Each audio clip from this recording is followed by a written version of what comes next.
Evening, everybody. Welcome back. We're here again in Coventry for the JPL here, week 4. So lots to play for. There's a lot of things happening now tonight. Players are looking for wins, of course, but also the league tables. They matter. Those that are going to be in the top end will be playing those perhaps at the bottom end in the finals. So it's important where your standings are. So there's a lot to play for there. Some looking for their first win. Lots and lots to play for. The JPL itself now, really a firm fixture within these JDC calendar. And I can tell you now, there's a hell of a buzz tonight. You'll see we've caught up with a few of them prior to tonight's performances. I hope you enjoy it. Last time out, we had some amazing darts, some great matches, some great finishes, some tight ones too, because you can get a draw as well, so they can gather themselves a point here in the JPL. So tonight's we're going to go on and talk about the fixtures, but first, should we have a little look at what happened last time out? Rebecca Allen, playing 2 games in Paige Pauling's absence, kicked off in stylish fashion, kicking Lexi Jane Ruck'Havard off top spot. Jaden Walker made a good impression to start the night off in the boys' competition, but as ever Archie Self is there to pounce on a miss. While Walker continued to finish strongly with combinations, Self proved wise unbeating. A maximum and a 15 darter before wrapping up a comfortable 5-2 win. 5-2 victory. Moves nicely on the 5 points. Jack Nankervis, coming from a disappointing advanced tour weekend last time out, continued to save his best for the Power League, coming out the blocks firing. Lewis Cook did get on the board, but a 14 darter with a 1-6-7 finish to wrap up proved too much as Jumping Jack put pressure on Ryan Branley at the top. Fantastic news for our youngsters. 1-6. 2 girls playing for their first win after 2 games played. Lily Wheeler often had her nose ahead, but Yasmin Ruck-Havard picked up her first point with a calm 81 finish to keep Wheeler restricted. Start double 12 for a point. Another game where 2 players searched for their first win. Mongolia's Tergel Khurelkhuu not giving young Jack Johnson a sniff early on. A 180 each to note, but eventually it was Tergel who took the point to keep Johnson winless. 3.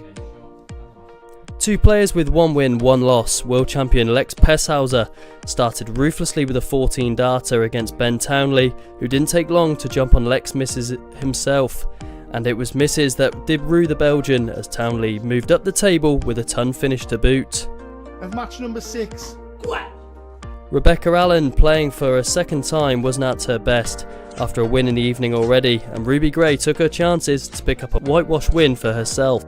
And finally, first versus fourth to headline the evening, Mitchell Lawrie continued where he left off in the JPL after a 5-0 win last time out, 15 and 13 darter back to back for the Scot, but couldn't close it out. Ryan Branley, always there, taking advantage of missed darts to take a point.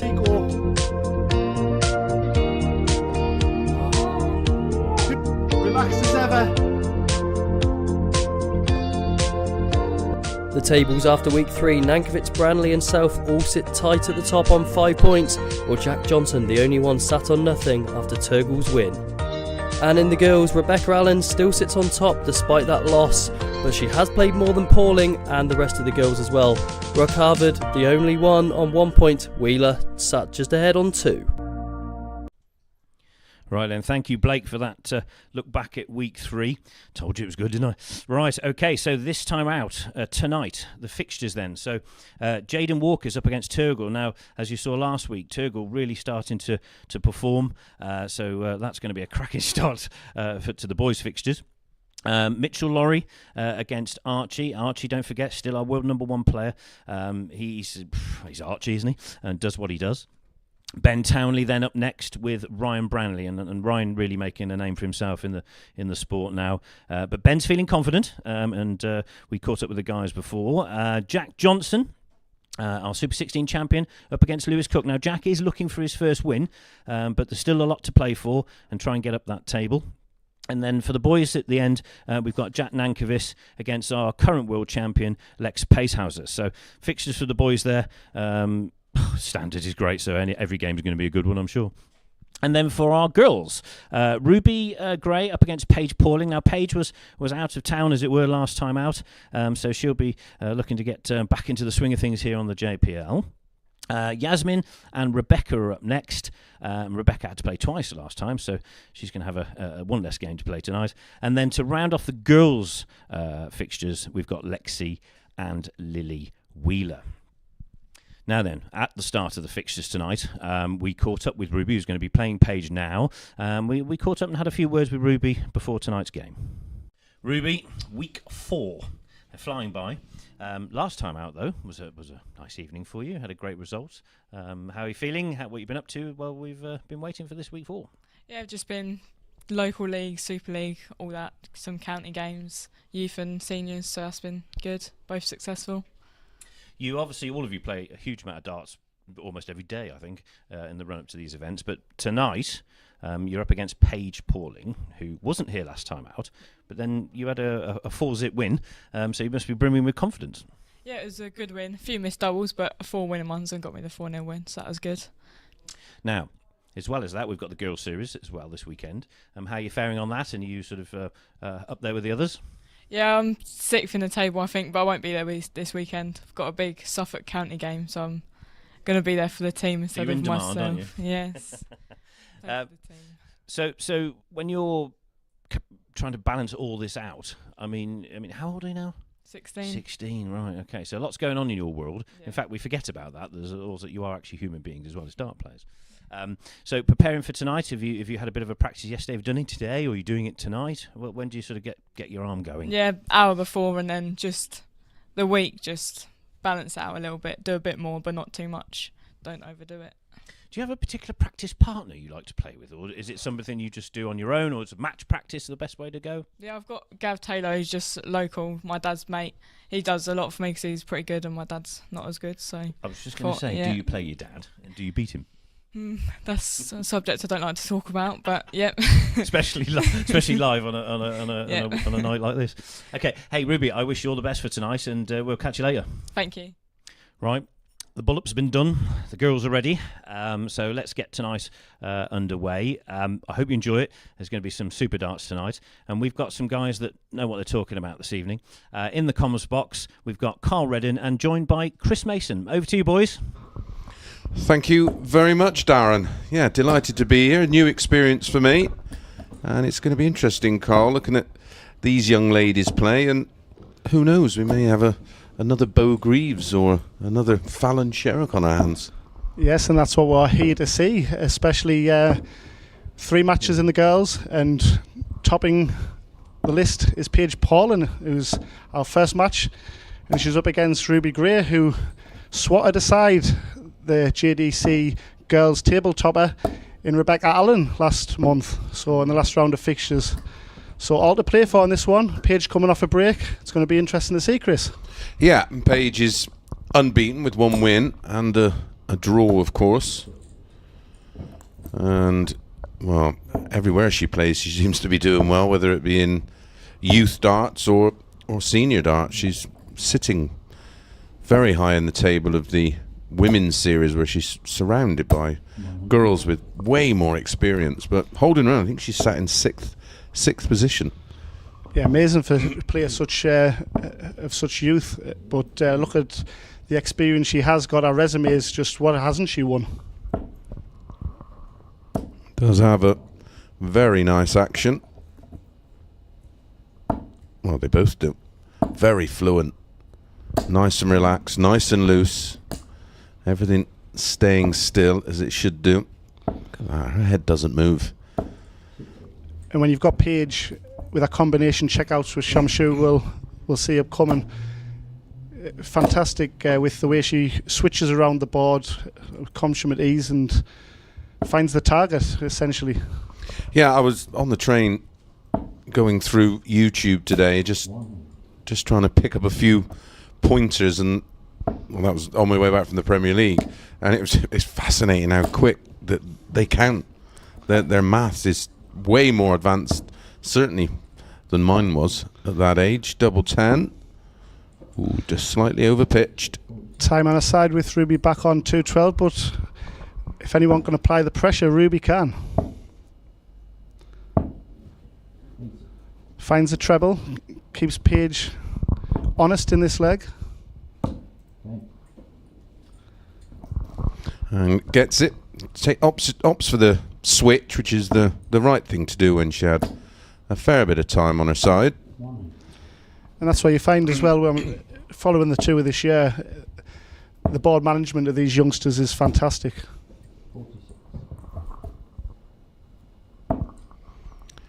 Ruby starting with a ton. Now, as was already mentioned, there is the possibility of a draw, but ultimately the first person to 4 legs in the girls wins. But if you're 3-1 up, 3-2 up, 3-0 up, you're not safe. Exactly, and like I say, with the Modus format, there's essentially a winner with a best of 7, a great format, but there's always something to play for in this and dig in for, and winning line-itis as well. If you're 3-0, 3-1 up, you know, you're looking for that last leg. The last one's always the hardest one to find, isn't it? Absolutely. I just think it's great for the youngsters, because it teaches them about managing their emotions and, like I say, just sticking in. You never know what can happen. That's another good switch.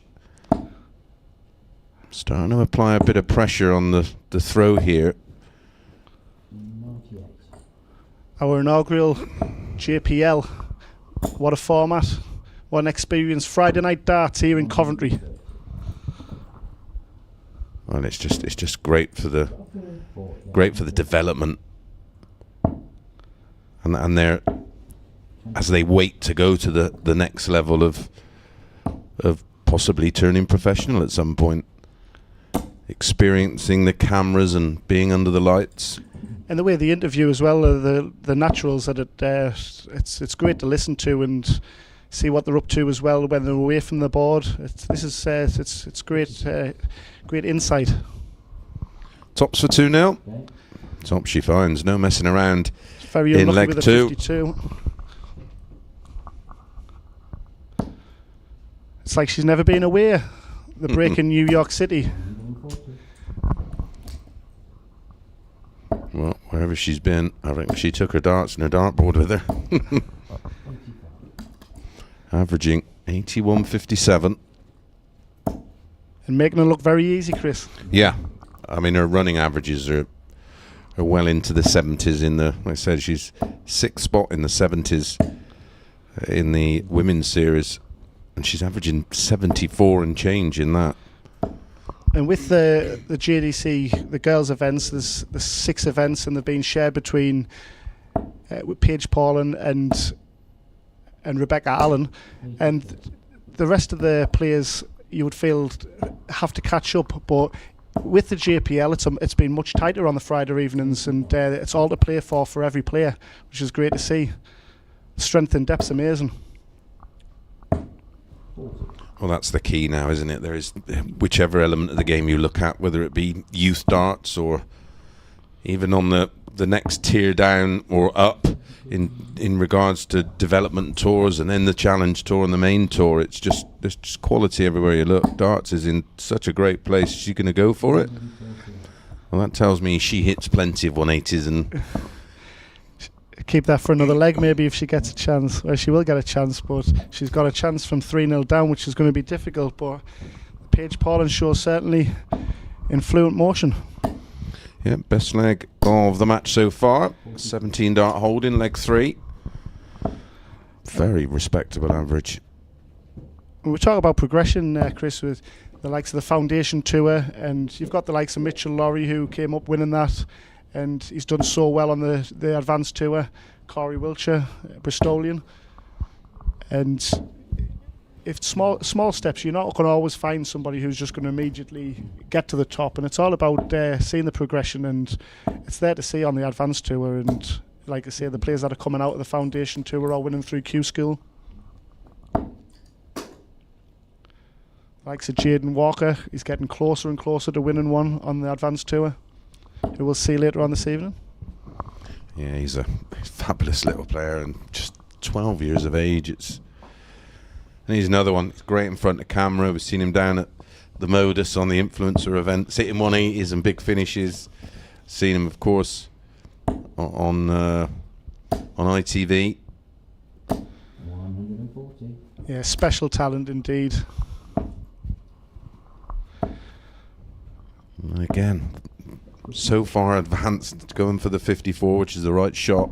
on 302. A real chance here for Ruby to get something out of this match. She's battling hard, isn't she? In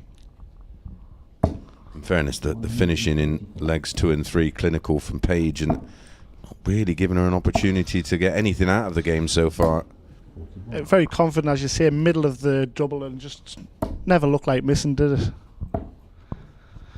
Chance for 4-0 to go out on a ton topper, but a chance for Ruby. 78 going with 2 in hand. Opponent sat on tops. Did right to take her time. Maybe it's a little bit too much time. Great recovery. Just in case, but Paige hasn't looked like missing so far, especially on tops. But that's a big drag down. But brilliant second dart. Gets it wrapped up with a 20 darter and an average. Very impressive, because that's over her seasonal numbers so far, 79.11, and a very, very good 4-0 win. So she'll go on to 5 points alongside Rebecca Allen. Coming up next, it will be Jaden taking on Tergel.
Right, Paige.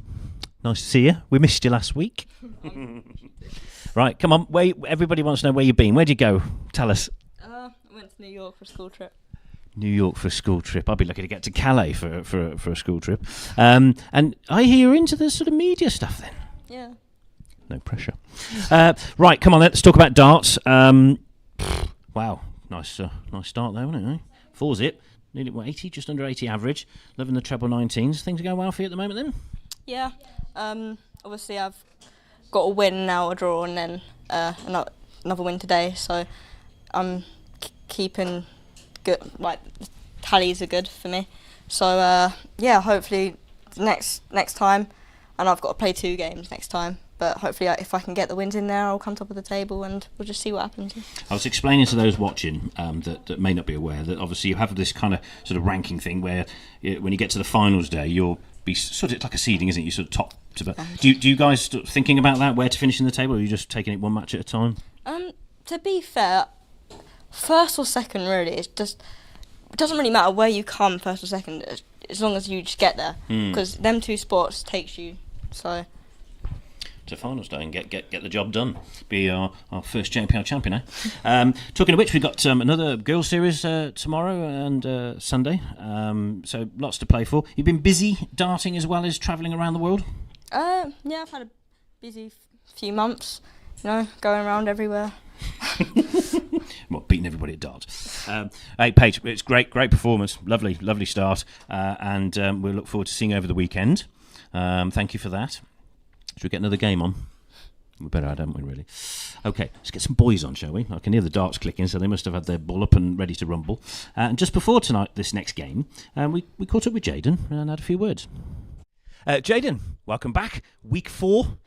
Ready to rumble tonight? Yeah, hopefully. Been putting a lot of practice in at home. Obviously had modus on Sunday.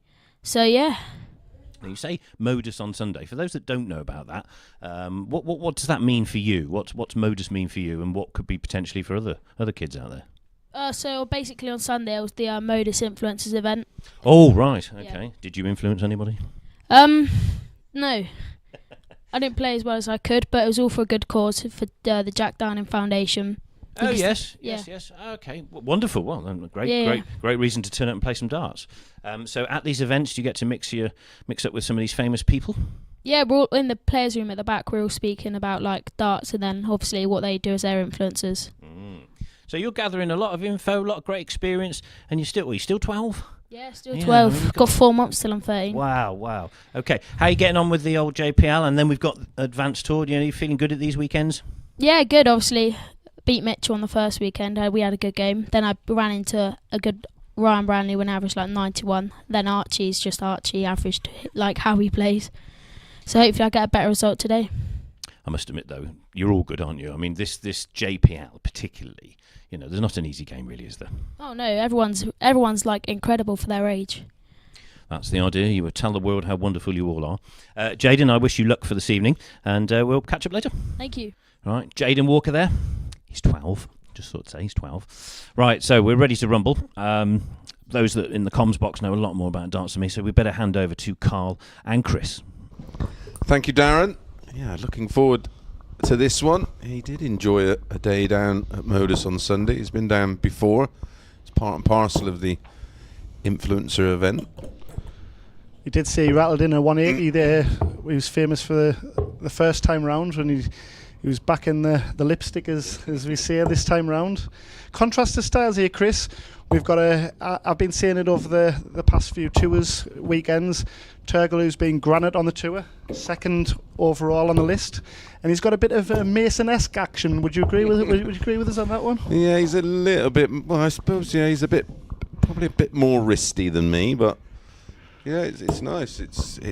The reason why he's as good as he is for his age is because of the action, and as all the JDC coaches will know, it's all about the delivery and keeping everything in a straight line and keeping it smooth, making it simple. And as you can see, he's very much an aimer, sights the dart.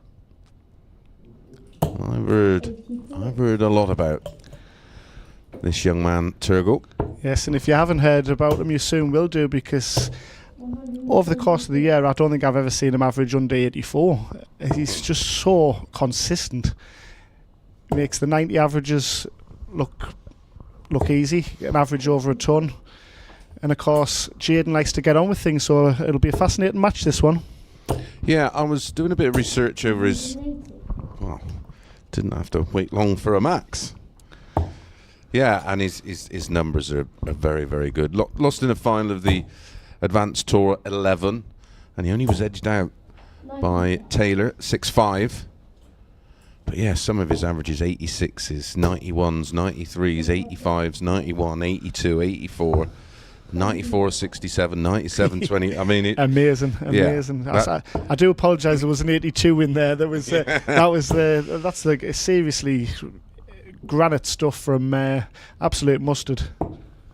Yeah, it just shows you where his ceiling is at the moment and what he has in the locker, and it's quality. And that was a quality bit of approach play. Jaden's going to leave tops. Will he get a go? Tops and tens is usually an extension of the arm for Tergel. He's moving down nicely. 20. Commentator's curse, Chris. Yeah, never second guess a dart player. Well, he's going to get a go at tens. He doesn't miss. And that's a very nice opening leg, a 180 in there, an 18 dart break of throw. And with Jaden, even though it's the format's ramped up for our boys, it's first to 5 to get the 2 points. But that's a early break. It's an important one. Yeah, especially in this format. And again, if we do have the possibility of a draw, but it would be 4-4 for the boys. The thing is, with Jaden, through his experience already gained of playing on big stages, of played on the stage down at Milton Keynes. Yeah, I mean 5-3. That was against Jack Johnson, wasn't it? At the Marshalls Arena, and 2 big finishes though, wasn't it? That was ultimately the difference between winning and losing. And that was a match you commentated on, Chris. I did, yeah. It was remarkable seeing the lads just no fear. Is this another one? Tell you what, when the first one lands, it looks like he's going to follow every time. And not too shabby, sat on 176 after 9 to set things up here for Tergel. The JPL, the centre of excellence for our youngsters, on display. I like that play as well. 1-3-2 certainly not a given. So rather than looking at tops, he's gone the right way. Trouble 19 will leave the ball. And when you're in such a confident mood, it's so easy to go for your tops, isn't it? So again, that's a great decision. That well pointed out. Double 10 times 2 doubles his advantage. Third leg, it's Tergel's darts. Yeah, and backs up the break with a hold, and that's important. And with Tergel sat 8th in the table coming into this, he's had some. Well, there's no easy draw, like I say, but he was 2-all against Lex Paeshuyse, our world champion, and the opportunity was there to go 3-2, but Lex turned that game on his head, amazing to win 5-2. And Tergel, he's just got to keep knocking on the door with this JPL, and results will come his way, no doubt. And as for Jaden, he's the same. He's had some tough matches and came out the wrong end of a few tight games. So yeah, Tergel lost his opening 2 with the same scoreline, 5-2, but then bounced back well with a win over Jack Johnson. Yeah, which is that's a big sculpt. And for Jaden, he started off his matches very well, and I know the opener was against Mitchell Lawrie. He won that one, and Ryan Branley edged him out in I think it was week 2. But he led 3-2 in that one, I believe. So it's this is a confident start from Jaden. Can he follow it up? Yeah, which just shows he's not that far away. And when you look at his numbers, they stack up well enough. And a lot of the other lads here have just got a few years on him and a bit of size, and making his debut, like I say, in the Advanced Tour. He's 11th currently in the standings there. And looking at Tergel, and we're talking about progression, he was 10th on the tour in 2024, and he's sat in 2nd on the Order of Merit after 12 events so far. So again, it's brilliant progression. Jaden coming through the Q school, and this is a repeat of the event 11 final, I believe, which Tergel came out on top. But Jaden making his first final after a couple of semi-final and quarter-final appearances. So again, it's great progression and great confidence shown from our 12-year-old superstar. Yeah, Tergel's got a couple of wins. Event 6, I believe, and yeah, they beat him in the quarter-final. Tergel beat Jaden in the quarter-final of 12. And event 6, he beat him in the semi-final 5-1 with an 83. Doesn't like that. That's a great switch to leave his favourite double 10. And Tergel on 21 darts here, he won't matter one little bit. It's all about getting on the scoreboard, Chris, isn't it? Yeah, it's just stopping the rot, and I'm feeling like you're in the game, and he will feel that way now. You feel it was a must hold, and and now he's put the pressure back on Jaden to hold his throw.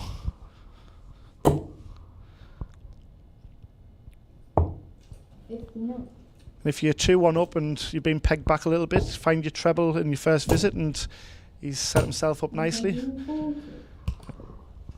He is very, very good around the treble 20, isn't he? Makes those very small adjustments really well. That's a great 60. That's unfortunate. And just having a chat with Tergel and his dad upstairs. Tergel's still 14, would you believe? He's got some shoulders on him, Chris. 14? 14. Wow. They're feeding them well over in Ulaanbaatar. Yeah. 137. And also north of the border where we see Mitchell Lawrie. Oh, and he's gone for it. I thought he may have laid up, but he's a bit of a showman, is young Jaden. The smile on his face, and it wasn't far away. It's great to see him enjoying his darts and seeing the funny side of that. And I don't think Tergel will see the funny side of that. A 15 darter puts him 3-1 up. And back where we were looking at the 2-0 and to hold his throw 3-1, it's another must-hold to throw here if you're Tergel.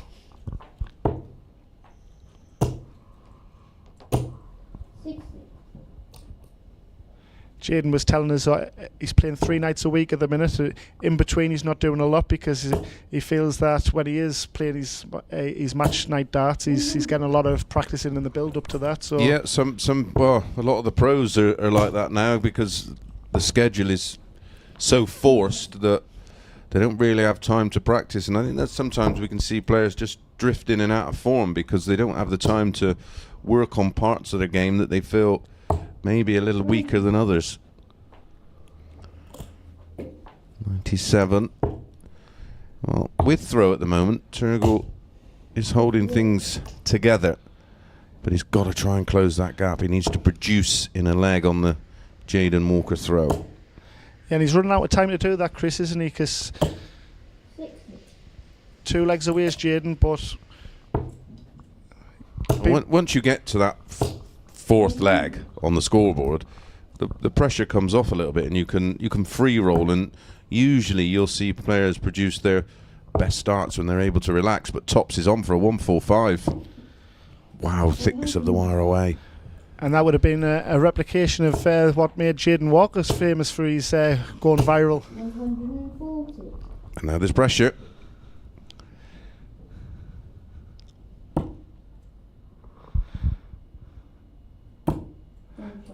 You'll not find a better marker than that, and a very needy and timely execution. Yeah, very tidy leg. Another 17 darter. Winning legs for Jaden so far, 18, 17 and 15. And if you feel, we're talking about averages here, and we're not seeing Tergel average below 82 as we mentioned, but you feel he's got to be up in the 90 pluses if he's going to turn this 3-2 deficit into a win, you feel. Yeah, or Jaden's game would have to come off the top, but that's not looking likely at the moment. That's a better opening dart for him. It's a great flow to this game, isn't it? Yes, being played at a nice pace that suits both. And when you talk about the youngsters, back in the day at the Lakeside, where you used to get a lot of nerves in the opening matches and making the debuts, and these kids to just come on the big stage with the opportunity that the JDC has to offer now, and they're just the naturals and they're ready-made for it, aren't they? With all of the tours that are going on. Exactly that. That's the key. They've got a platform.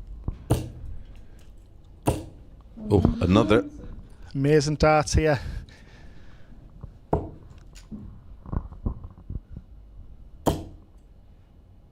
Again, they're right on the money. 97. But a great switch. A double 15. Not the nicest in the world. But it is next door to double 10, which he's been very good on.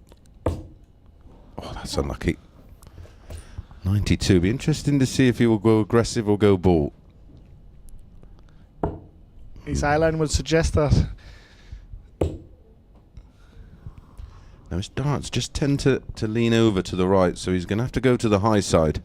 Both players distant to the left. Costly miss perhaps. Jaden back on double 10. Gene himself up for 4-2. Finds it. 1 away from the 2 points. Guarantees himself a point. Tergel's got to win out from here. He's got to hold and break. Yeah, has to be perfect from here. This is a great start to the leg. 100. As they say, where you come from, steady away. Straight up and down, lad.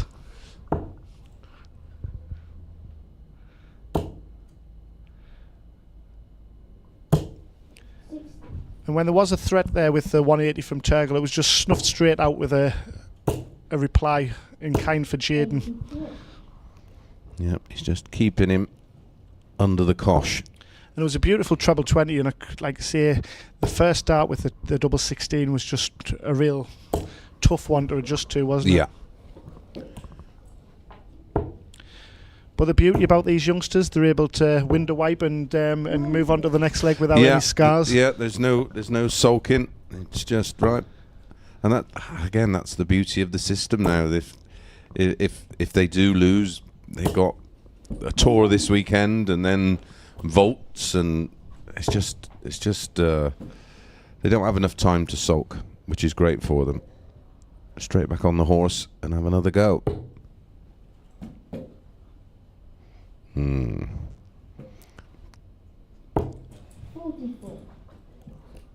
So the advantage of throw in leg 7 still with Tergel just about. It is now. Doesn't follow.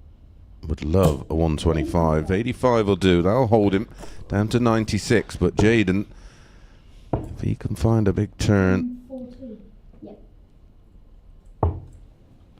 And a shout to our marker and referee. Nothing wrong with his numbers. The calculator.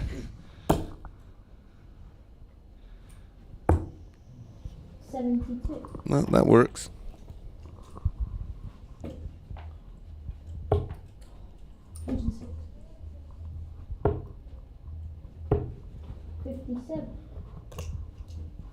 It's all going to come down to Jaden holding throw, you would think. Oh, double 3. Can he make him serve it out? 21. Chance for 5-2 for Jaden.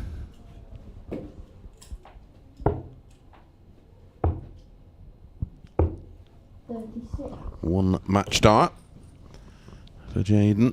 He's got to take care of his work here, is Tergel. Oh, that's a solid looking one, isn't it? Right in the middle. And he's made Jaden serve it out. Deciding leg. Is it going to be on his even, or is Jaden going to hold throw once again? Yet to have his throw broke in this match.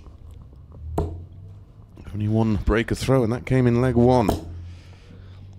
Beautiful first start from Tergel. He'd be disappointed with that ton from there, especially in a leg that he needs to break. And how to punish. Jaden Walker. 200 after 6. The Junior Power League. Yeah, and that was powerful, as is this. Oh, quick. Run, Jaden. Oh, you can finish it off in real style with there's a possible 11 dart leg up for grabs. 81.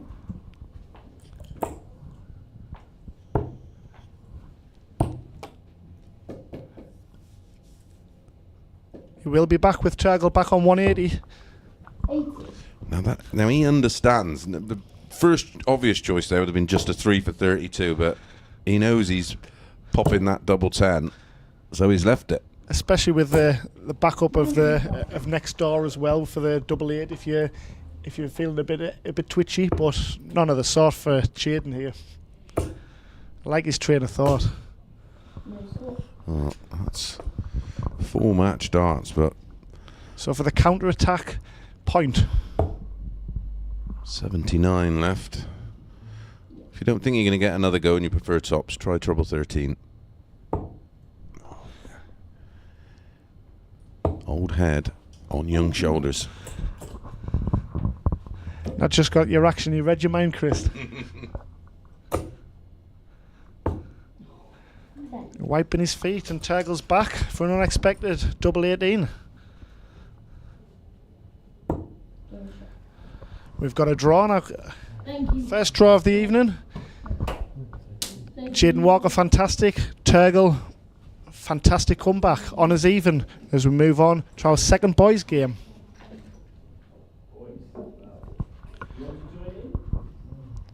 Mitchell Lawrie against Archie Self.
Mitchell Lawrie trying to make us laugh as we're doing that. Boys, wow. I mean, what a game. It's a point each. However, that double 10. Yeah, it was so close, but I think it deserved a 4-4 draw because Tergel missed darts a double, then I got him, and then obviously I missed the 2 double 10s there, and then obviously he got it. So I think that was a good deserved 4-4. Yeah, he didn't go away, does he? No. Okay. Keep playing. We've got Tergel with us, who doesn't speak much English, but we thought we must have you on camera because you do so well, and you have a point. Because in the table, you guys are very close, aren't you? You could have done with a couple of points there to give a bit of distance between you and Tergel, but it didn't pan out that way in the end. However, that last leg was looking rosy. Yeah.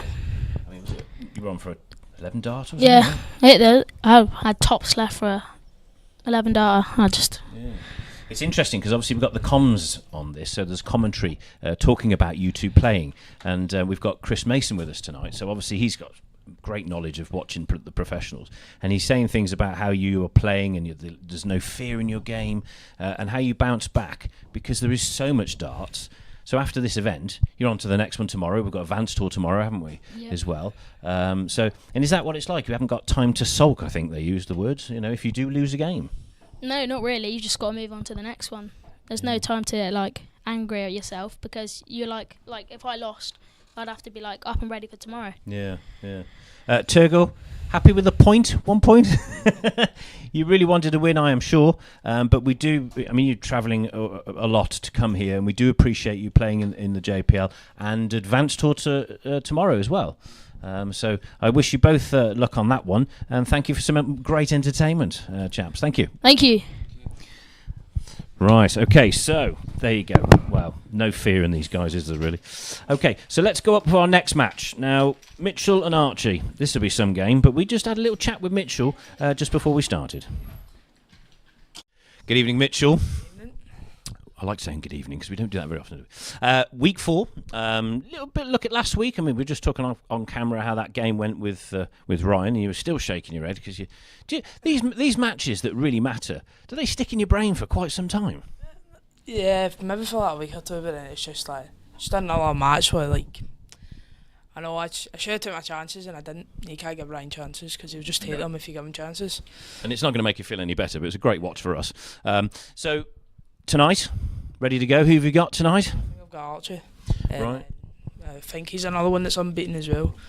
And so yeah, it'll be a hard game, but as you said, there's not an easy game in here. So now tell us about the time, obviously between the last time and now. You've been quite busy up in Scotland doing some darts, I believe, and qualifying for this, that, and t'other. What have you been up to? Well, I've obviously still played in the Gibraltar qualifiers. I think we've only had one. We had one up in Moray. I've had men's tours. I've won one of the men's tour I played in. I've won one of them. When we were up in Moray in Lossiemouth, I won a men's tournament there as well. Won the highest checkout and the fellowship, obviously. Do they always, when you go into the room, they go, "Oh, that Mitchell's here again"? Yeah, well, there's always got to be good players like where I go, because I don't really like going places that aren't got to be good players, because it just brings your game down. So that's why I always just go to So from a practice perspective, do you get really stuck into your practice in the week, ready for these weekends, or is it a case you can, because obviously you do a lot of travelling. I mean, you've just come down, literally just got right from Aberdeen, haven't you? So half an hour ago. Yeah, so we need to get you off and get you some practice. Mitchell, it's been a pleasure to watch you so far. We're into week 4. Let's see you go, and I wish you the best of luck for tonight. Thank you. Right, some words from Mitchell there, caught up earlier in the day. Right, you ready for this one? There's, I don't know, tournaments galore these guys have won. They've won World Cups, World number 1s, all sorts. So this is going to be great. Oh, and a little word for Woody. Thank you for doing the scoring tonight. So we've got Woody and Josh as our markers tonight, doing a great job. Carl and Chris, you ready for this one? We are. And you're right, I can't go through their resume because I don't think the matches are lasting long enough to do that. Got to feel a little bit for Jaden in the last one. 7 darts to get it done, and well, very nearly, as he rightly said, an 11-darter to wrap up the win. As it is, a point, and well, Mitchell knows all about that because he suffered the same fate last time out against Ryan, didn't he? He was in control of the match, should have, could have, got it done, ended up with a draw himself. Yeah, absolutely, and that match last week, the body language and the expressions suggested how gutted he was, but as Jaden said, there's a match tomorrow. There's always something just around the corner, so you've just got to dust it off and go again. So great temperament from our youngsters, and it's instilled from a young age with the tours that we've got available. More mature than I was when I played. I used to throw a right strop. I still do now. Yeah, I resemble myself a bit of Kevin and Perry Go Large. Washing that car. Week 1.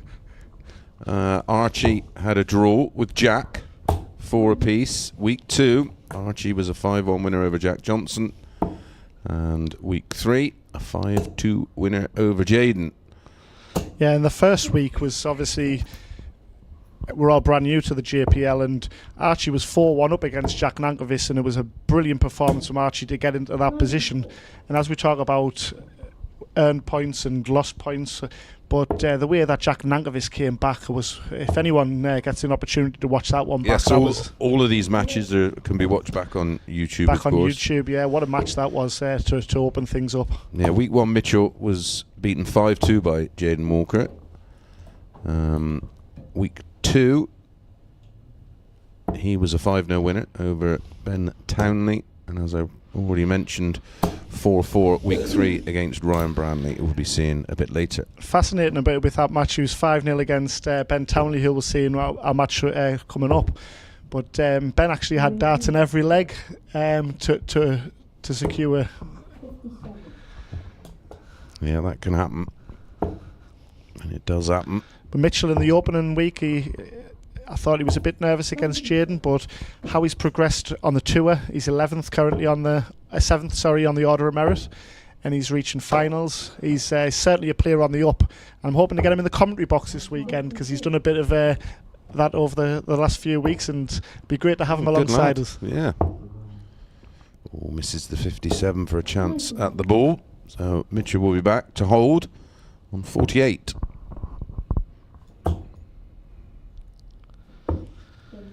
Yeah, great last start. An important hole to throw against the WDF World Champion, JDC #1, and winner, of course, of our final tour event last month. So he's back to winning ways as Archie Self, joint top of the JPL. It's difficult for these players when you look at Ryan Branley at the minute, how he's performing so well, and players are playing lights out against him when they get a target on the head. And it's how these champions respond, isn't it? And Archie's certainly over the last month has responded fantastic, as champions do.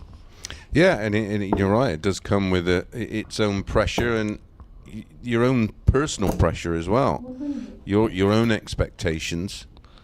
And when you got Darren asking all the right questions, brilliant 1-7-1 there from Mitchell. Two heavy scorers in action here. Yeah, we talked about Darren asking all the right questions, and we're talking about where you want to be, and Archie Self said in regards to the Premier League, he says 2 or 3 years he'd like to be in the Premier League himself, so expectations are very high for our world champion. Yeah, they are very high. His advanced tour average is 85.04. His JPL average, bit down, 6 points down from that, so it's obviously taken a while to settle into this structure. But that was very nearly a ton pluser. Single 14. Can he find tops? 38. Ooh. We all know what Mitchell thought about that. Yeah, that's Mitchell's advanced tour average, by the way, 85.04, 79.9 in this overall. But Archie, 89.10 in this, and in the advanced tour, 87.13. That's a running average. Yeah, and like I say, these are not formats of best of threes or one leg shootouts. That's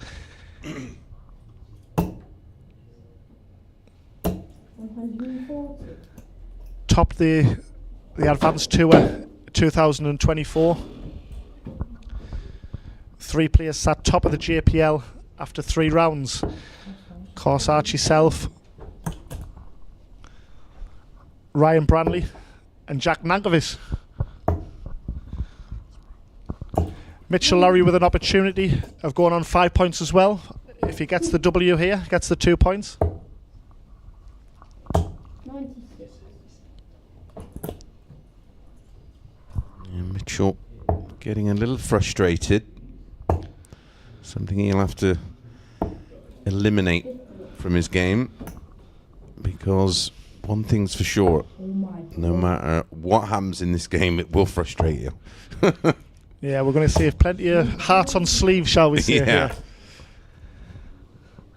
I mean, I'm being a total hypocrite, of course. But And one of our matches on the advanced tour last month, or might have been the round previous, back in March, but Mitchell went to shake hands and he got a dart in his hand.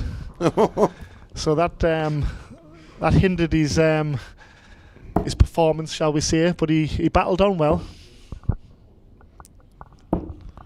Absolute freak accident, of course.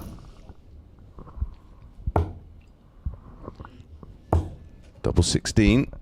Oh my God.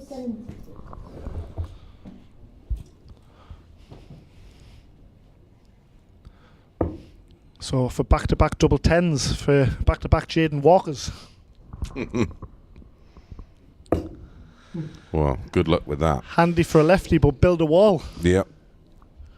He's going to be in our commentary box area if he goes any more left.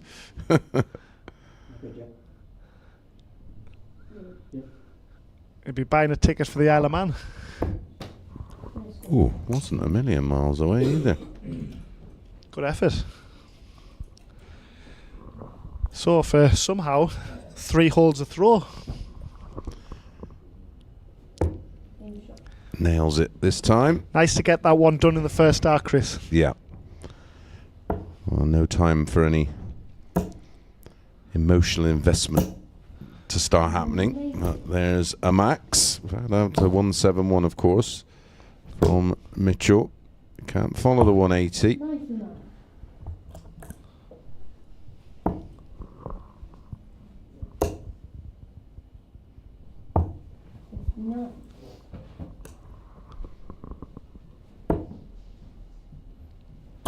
And again, you can little things you pick up on. Archie just climbs on his toes a little because it is such a disadvantage being smaller at this age.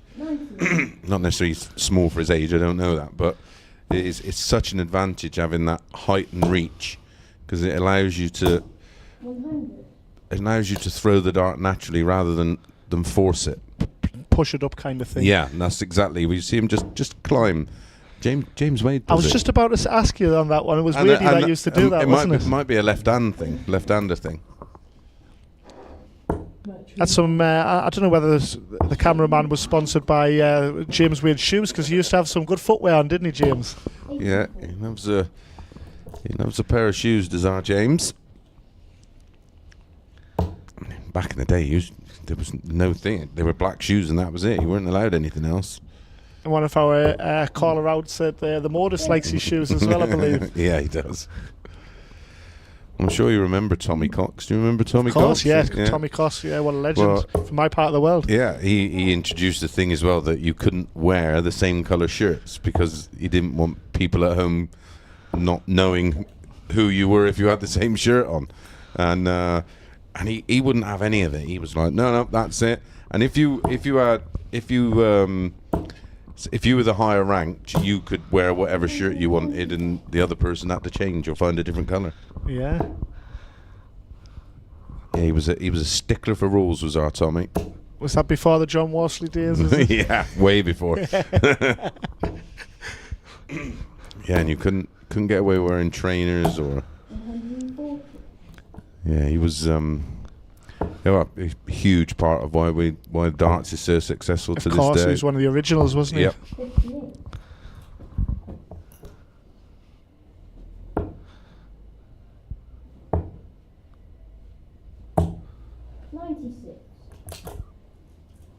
Yeah, very much well liked in the Northeast and involved with the Northeast darts as well as obviously the PDC. He was a great guy to go out with for a pint with after the darts had finished, or go out and have dinner somewhere. And he got out of that darts mentality, and he was brilliant. We had some great laughs. In his later years, I used to always bump into him somehow on a flight coming back from Alicante. Yeah, lovely finish there.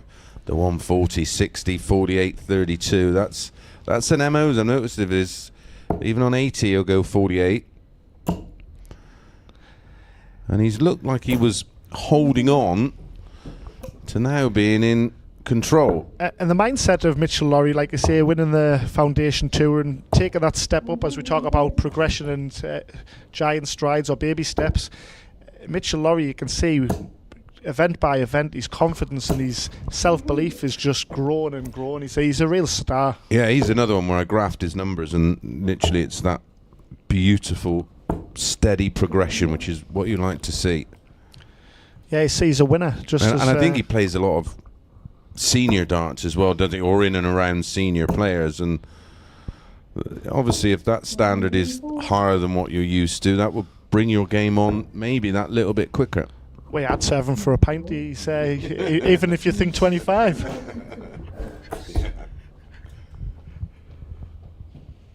So it's looking like a 6th consecutive hold here. Archie very much in command here in leg number 6. Board management setting things up beautifully. 121. Well, they did meet in the semi-finals, didn't they, of event 8. And on that occasion, it was Mitchell that got the better of Archie, 5-3. Both averaging around 86, so similar to the way this one is playing out. Yeah, there's very little to separate them. In our first boys game, how we somehow came out with a draw, you'd kind of have a draw written all over this on from early days, wouldn't you? Absolutely, yeah.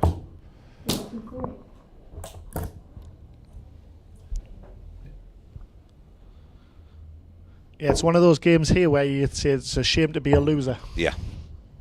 Well, there might not be one.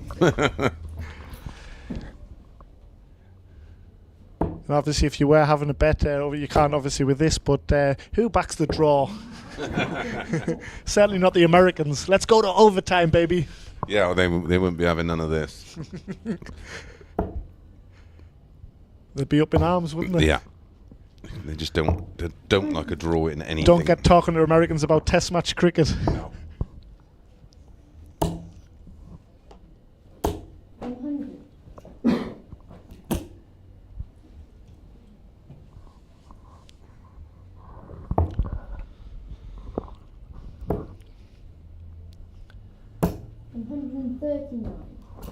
Great counting again from Archie, leaving the 170.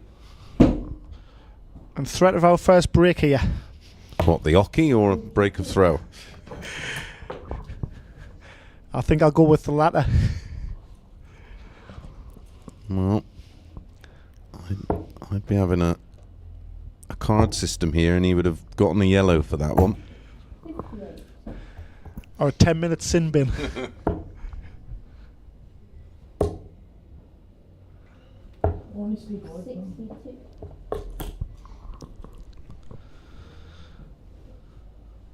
This is definitely in the wheelhouse of Archie self. 12 for tops. Again, a little low. He's casting out. And he hasn't got a nibble. So, double 10 to guarantee a point. And what a time to break throw. Oh, that's right on the wire.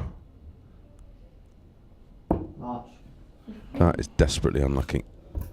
First start was desperate, wasn't it? And after that previous attempt at the 10s, and normally for a lefty that's an extension of the arm, isn't it? Hence why James Wade was so good at double 10, or is so good at double 10. That's if he got her at tops. Was his? Would you say Robert Thornton was the best at tops over your experience? Certainly one of them. Certainly.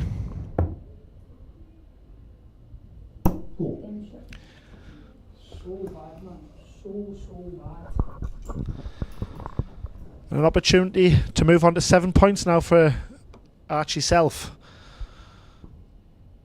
And restrict Mitchell to the 3 that he's currently on. Your break's only as good if you can hold your throw. Absolutely. That's what they say in tennis, isn't it? Break only becomes a break when you hold. And if he does hold, he wins 5-3, which is exactly the scoreline he lost to Mitchell in their last meeting. For Mitchell Lawrie, if we're talking tennis terms, if Andy Murray was successful, he was British, and if he was on a losing streak, he was Scottish. He is one of the greatest ever living, or ever, Scottish sportsmen, just behind John Thomas Wilson, of course. Of course, I knew you were going to say that. Never had the experience to play him live, but he was certainly entertaining on the exhibition circuit. He was a character.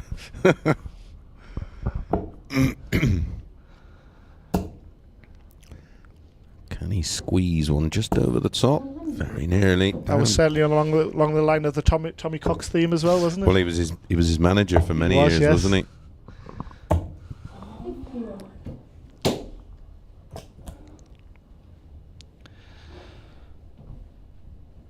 So Archie blows out his cheeks because he's not being taken advantage of there with Mitchell Lawrie's visit. Comes up dry on the lipstick.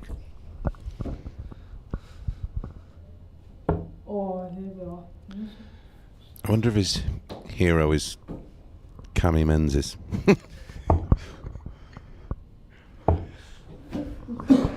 I'm still holding mental scars from losing out to Barry Van Peer, who had diarrheitis in Wolverhampton that night.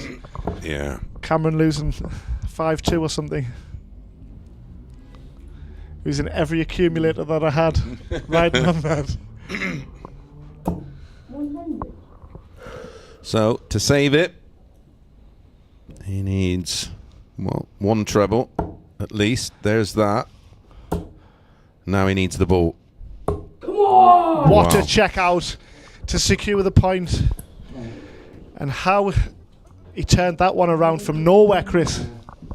Yeah, remarkable, wasn't it? He seemed to be far too emotionally invested in that one, but ultimately, when he needed it, he found a way, and that will feel certainly like 2 points lost for Archie. 2 draws from our boys. We've got our second girls match next. It's Yasmin Ruck-Havard against Rebecca Allen. Stay with us, folks.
Okay. Now, neither of you wanted a point, really, I suppose, do you? But let's talk about the game, and we'll come to the table in a minute. Archie's sort of shaking his head after leg 1. You're halfway through getting frustrated with your game. Finished well, though. One big finish, but that's a bit... Is it just because you got to go off like a rocket straight away in these things? It's such a short format, or what? I mean, how did that pan out for you? I don't know. I couldn't have a treble 20 if my life depended on it. I was never near the treble at all. I had a 140. I had one good leg, and that was when my first start was above the treble or in the treble. What goes through your mind then? I mean, both of you could probably answer this one, I suppose. If you're not on it, and you know, I presume from leg 1 and 2 that if you're not going to ping it all the time, do you shift? Do you persevere? Do you go, right, I'm going 19s, I'm going 8? You know, what do you guys do if you're in that position? I know it doesn't happen very often with you two because you're so good, but what would you do? Well, after leg 1 when I wasn't playing well, I actually thought it was somebody dressed as you and it wasn't actually you. Yeah, well, I've been playing with different points lately, so I've changed back to the normal ones. Right, okay.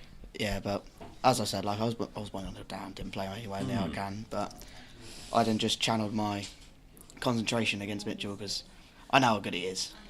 So. Do you know what? It's funny, I'm not sure what the boys said in commentary, but you were quite robotic. You didn't really blink much. You were very focused. You didn't acknowledge anything. You were just sort of zoned in. You're aware of that, I guess. Yeah, I was concentrating on my own game because I was like, don't matter what the player in front of me is doing, just focus on my own game. Funny thing about darts, though, isn't it, I suppose, Mitchell, is that it don't actually matter because it's you that's in control and you're sort of playing the board, really, aren't you? It's like you can't control their throw. You're not throwing for them, so it's just try and control your throw. But none of us really get going there. I think, frustrating. Yeah. Hey, it's look, let's look at the table then. Well, we can't look at it now, but I know for a fact that if you'd have had a win, Mitchell, it'd have bumped you right up a bit, a couple of points there. But you are making inroads, and Archie, you are top. But we still got the other two that were with you to play yet. But thanks for the entertainment. Thank you for coming. Appreciate that. You got a weekend of advanced tour as well. And I'm sure you're all probably thinking it's got to get better tomorrow. But we loved it, and thank you very much for that. Thank you, chaps. Thank you. Okie dokie. Never easy to when you've got a point in these things, because you're not sure whether to celebrate having a point or not. Okay, right. Next up, we're going to go back to the girls. Thank you, Woody, for all of his marking there. Thank you, Woody. Josh is back in the room now to score Yasmin and Rebecca, and we caught up with Yasmin just before we started. Yas, good to see you again. Week 4, they're flying by. How's the JPL gone for you so far? Well, I would say it's going good so far. Some of the games didn't go as how I wanted to, but just keep going on. Do you like travelling around to these events? Is it something you enjoy? And then obviously you're here for a whole weekend. We've got the girls' series as well.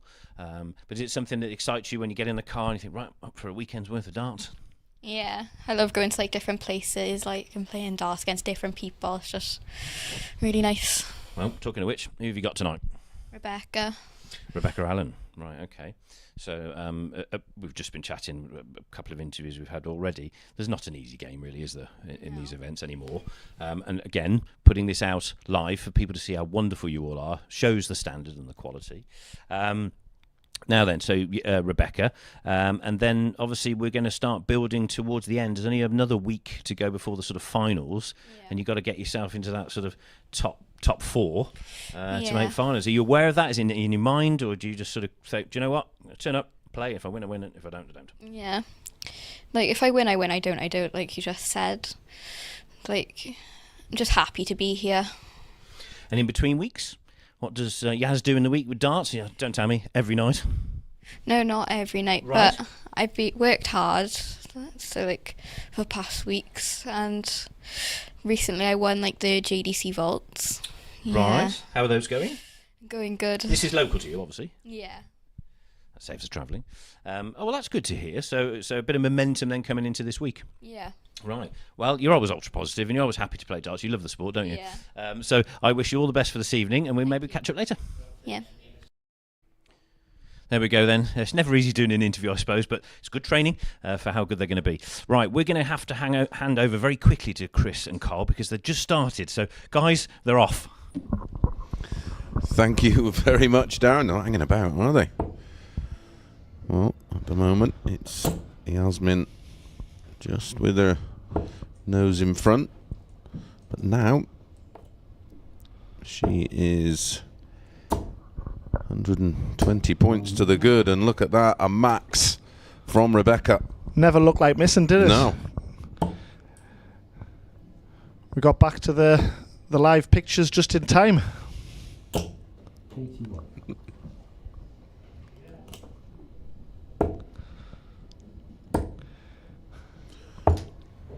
Well, Rebecca, a bit of a mixed bag so far. Week 1, 1-4-1 against Lily Wheeler.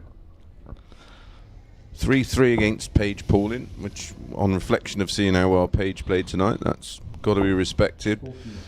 And then week 3, she had a 4-0 win against Lexi. And then you were just saying, Carl, she was a bit off colour in her game against Ruby, and she got beat 4-0. Yeah, just on the night in general. So it was a relieved Rebecca Allen to get the win against Lexi Jane. But by the end of the night, and taking no discredit away from how good Ruby Gray was. But yeah, Rebecca Allen certainly wasn't at a peak of her powers, and tidy check out there, 21 dart. And when I asked her if she's recovered from that, she says, I'm always ill.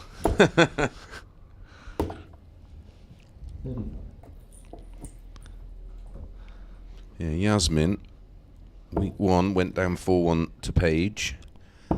Week 2, 4-2 to Lexi. And then last time out was 3-3 with Lily Wheeler. Giving her a point on the table. 28.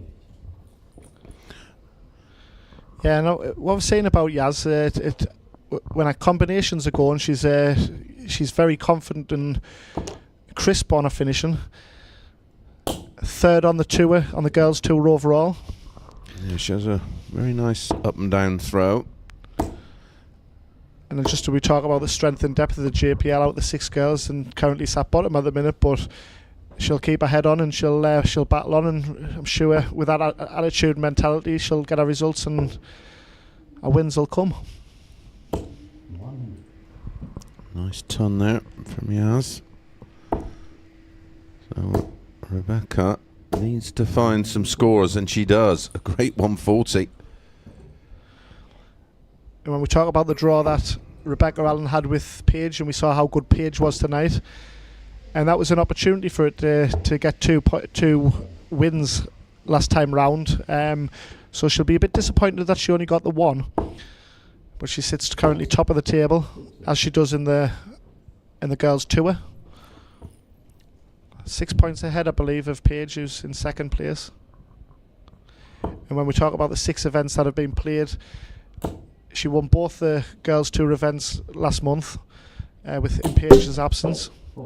And she's won one of the 4 events that Paige has been there, with Paige winning the other 3. So she is definitely the main contender to Paige in terms of standard right now.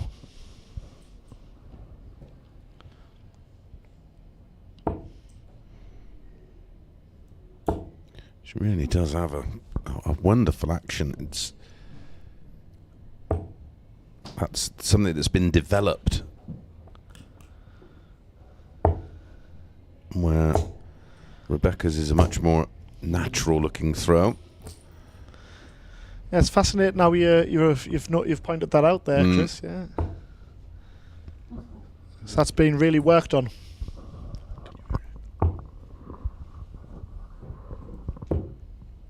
This is the double 4.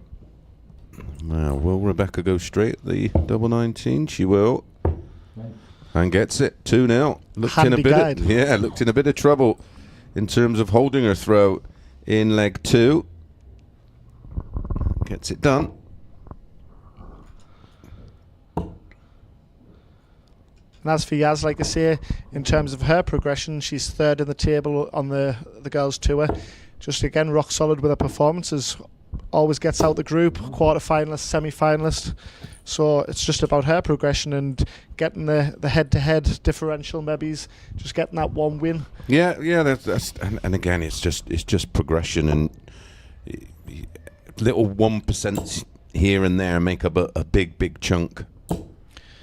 And it could be down to preparation, could be your approach during a match. Could be focus, could be concentration, could be managing nerves. And if it's a scoreline where it's 4-1, you think next time I want to get 2. Yeah, exactly that. That's the way to do it. Sometimes you feel I've left darts on the board there, and I could have got a result, and you can use that, channel that as a positive.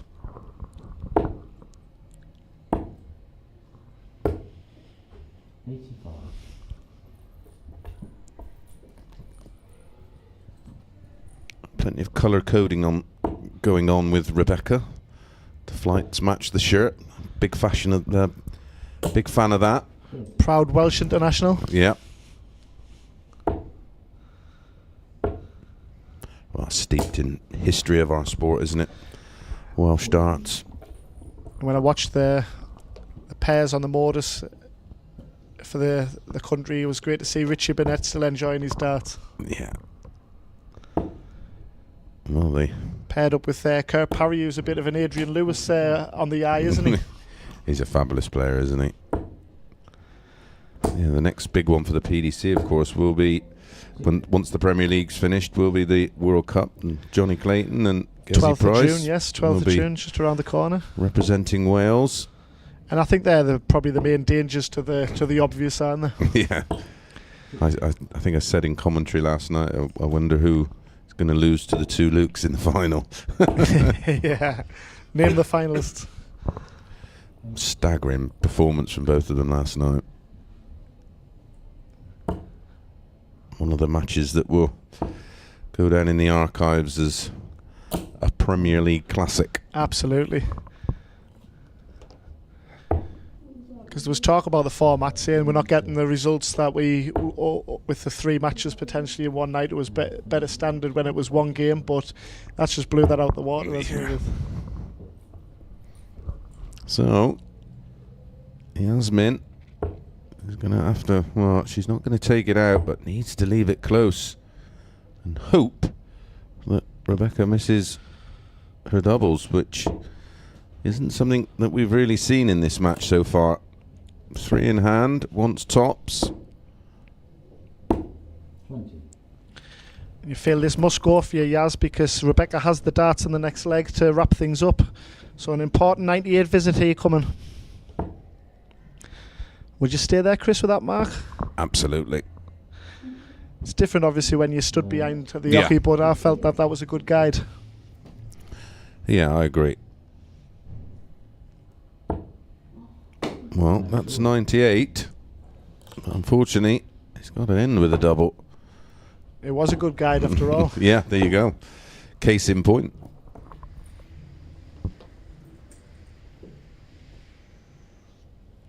Attempt number 2.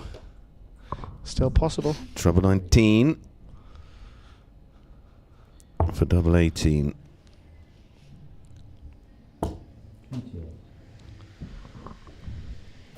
So again, if you're either player, the amount of darts being thrown in this leg will matter not. It's just about getting over the winning line in the leg. Yep. So a leg's a leg, whether you have a Joe Cullen 40 darter or a 9. They're still only a leg. 2-1, that's a springboard to potentially a point or even better. 3-0 and you're coasting. And that is very unfortunate. Clips the top wire on tops.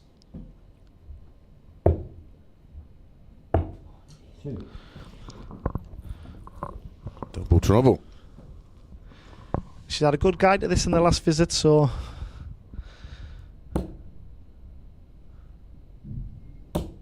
Yaz deservingly on the scoreboard. And where we've had 2 draws in our boys, we've avoided 2 4-nillers in our girls. There was a bit of venom in that final dart, wasn't there? Crashed it into the treble 20. And when I've watched Rebecca Allen, like say on YouTube with some of her World Open performances and things like that, she does carry a lot of stage presence for such a, I won't say a slight girl, but not the tallest of girls, and yeah, she can certainly mix it. She holds her own.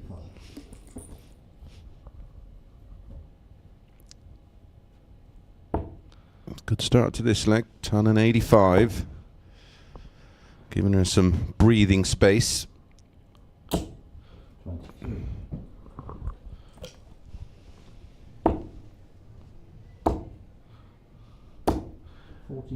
There was a slight frustrated reaction there from Yaz, but when she's chucking her dart, you know, she's got that poker face where you don't know whether she's 2 or 3-1 up or whether she's 2 or 3-1 down. Yeah, and I like this play. Struggling around the treble 20, so opts to go down on 19s, 123, I think.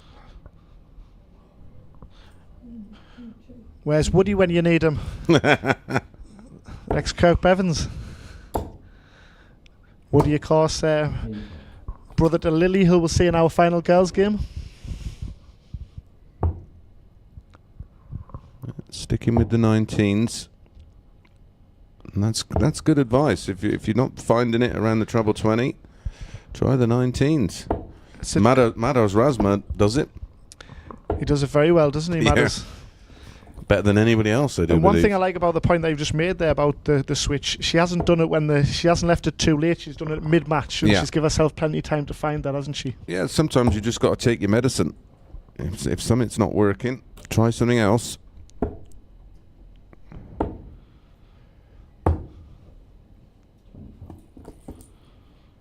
Bit of a late release from Rebecca. She calls the dart to land lower than where she would have liked. Now that's a bit of a miscount. 19 should have been with the final dart. Tops for a 120. Oh, her darts do sit up, so that was always potentially going to be a bit of a problem for her. Needed a bit of a Daryl Gurney on that second dart. With yeah, a bit of a flatty. Luke Littler, of course, does it fantastically well, doesn't he? He does everything fantastically well. And of course, a product and a 2-time champion at the JDC. Yeah, and a player who we've got coming up, Ryan Branley, who won the Luke Littler Legacy Trophy over in Gibraltar. Yes. With Luke coming over in as a surprise to present the trophy. Yeah, what a lovely moment that must have been.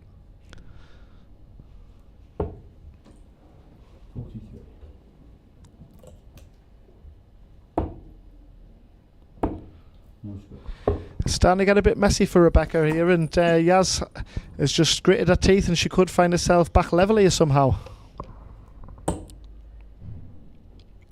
58 remaining. Tops.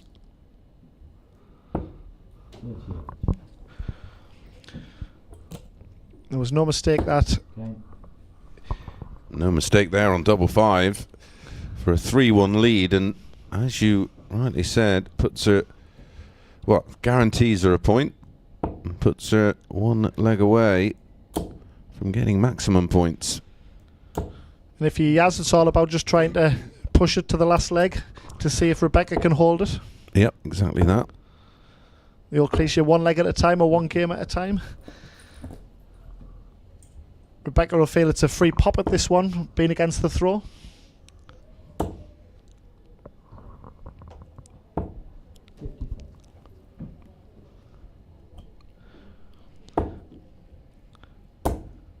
When Rebecca and Paige go at it, it's a very fluid, fast-paced match, as you can imagine. But yeah, I bet it don't take long. No, even if it does go to the decider, as it did in week 2. But Yaz is a bit slower of a player, and Rebecca handled Lexi, who we'll see in our final match of the night in the girls' match.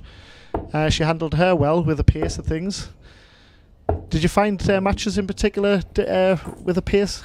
Yeah, Dennis was always he wasn't actually that slow, but you couldn't really get any kind of rhythm, and the problem with Dennis's was because he was ever so good. So that made it, and it just leaves you with a lot of time to sort of think about things that you shouldn't be thinking about, and you can sort of load yourself with unnecessary pressure. And he was one of my toughest ever competitors. Granite on the floor and on the stage. Just granite all round, wasn't he? Wonderful player, underrated. He just came in that era where we were going through this sort of transition to what we have now. He would have, as he did in his era, he would cause anybody all sorts of trouble. What about cover shooting and switching? He was treble 18 was his forte, wasn't it? Makes sense, doesn't it? It's the smaller adjustment. It's not far off the weight of the treble 20, and it's within your eye line. There's you don't have to move. Would you say Rob Cross and Littler are the two best players at the minute at the 18s? Yeah, the Littler in the Worlds, he was on 302. Yeah, 302. He hit 9 18s, and then went treble 18, double 18. I've never seen nothing like it. Crazy. Or was it double 16? One of the ones, I don't know. No, it would have been double 16. But yeah, 5 consecutive treble 18s to stay in it. Getting closer. Of course, Crossy was the final against Phil Taylor, wasn't it? Yeah, Phil's final Worlds. Double 5 for the spoils. One match dart has come and gone. To keep the game alive. She's kept the game alive. We're going all the way. Rebecca Allen thrown first in the decider. 41.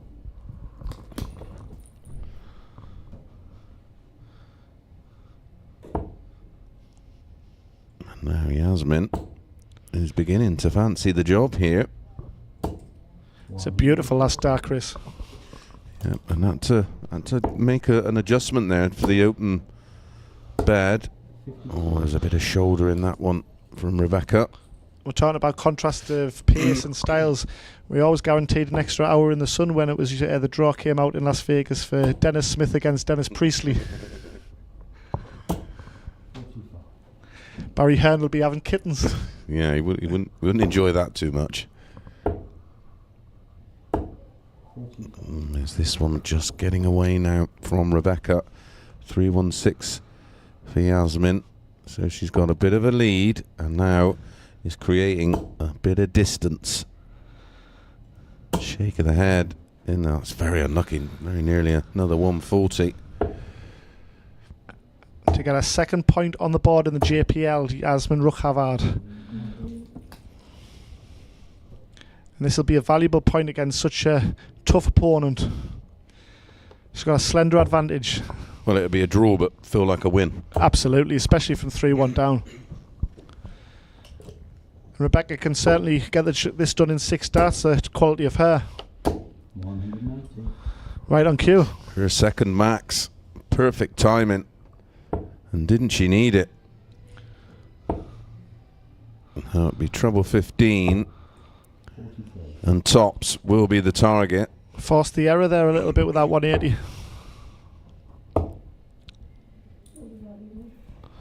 Well, she opted to... I presume she was going for treble 10 for tops. Basically saying, well, Yasmin, I don't think you can take 130. Yas has got straight darts, so, well, again. Nodding in the background as if saying to her, yep, you were right. Calculated risk? Yeah, absolutely.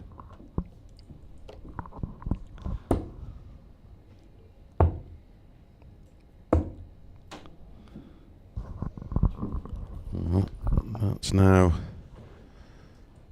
4 opportunities. Another one of those would leave the ball. Oh, she went treble 10 for tops. And she nearly got it. To move on to 7 points for Rebecca Allen. Okay. Extends the lead at the top of the JPL with a 4-2 victory, Rebecca Allen. Yasmin still rooted at the bottom on 1 point, but can take a lot of confidence from that performance in coming back. But it's Rebecca Allen's night. Stay tuned. We've got our boys coming up next. Our third match for the boys of 5. And that is Ben Townley taking on Branner's Ryan Branley.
Right up there if you can.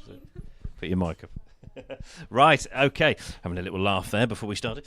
Well, look, we're having a laugh because you look really disappointed then through that match. Went off well, give you that. And then you we've just been talking about how you sort of...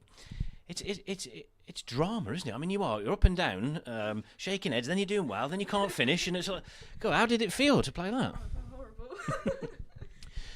But why? Is it because when things don't go your way, or you just naturally assume you're going to hit what you look for? I mean, you just said in practice you were playing amazing, and then it just you come down the stairs and then it changes.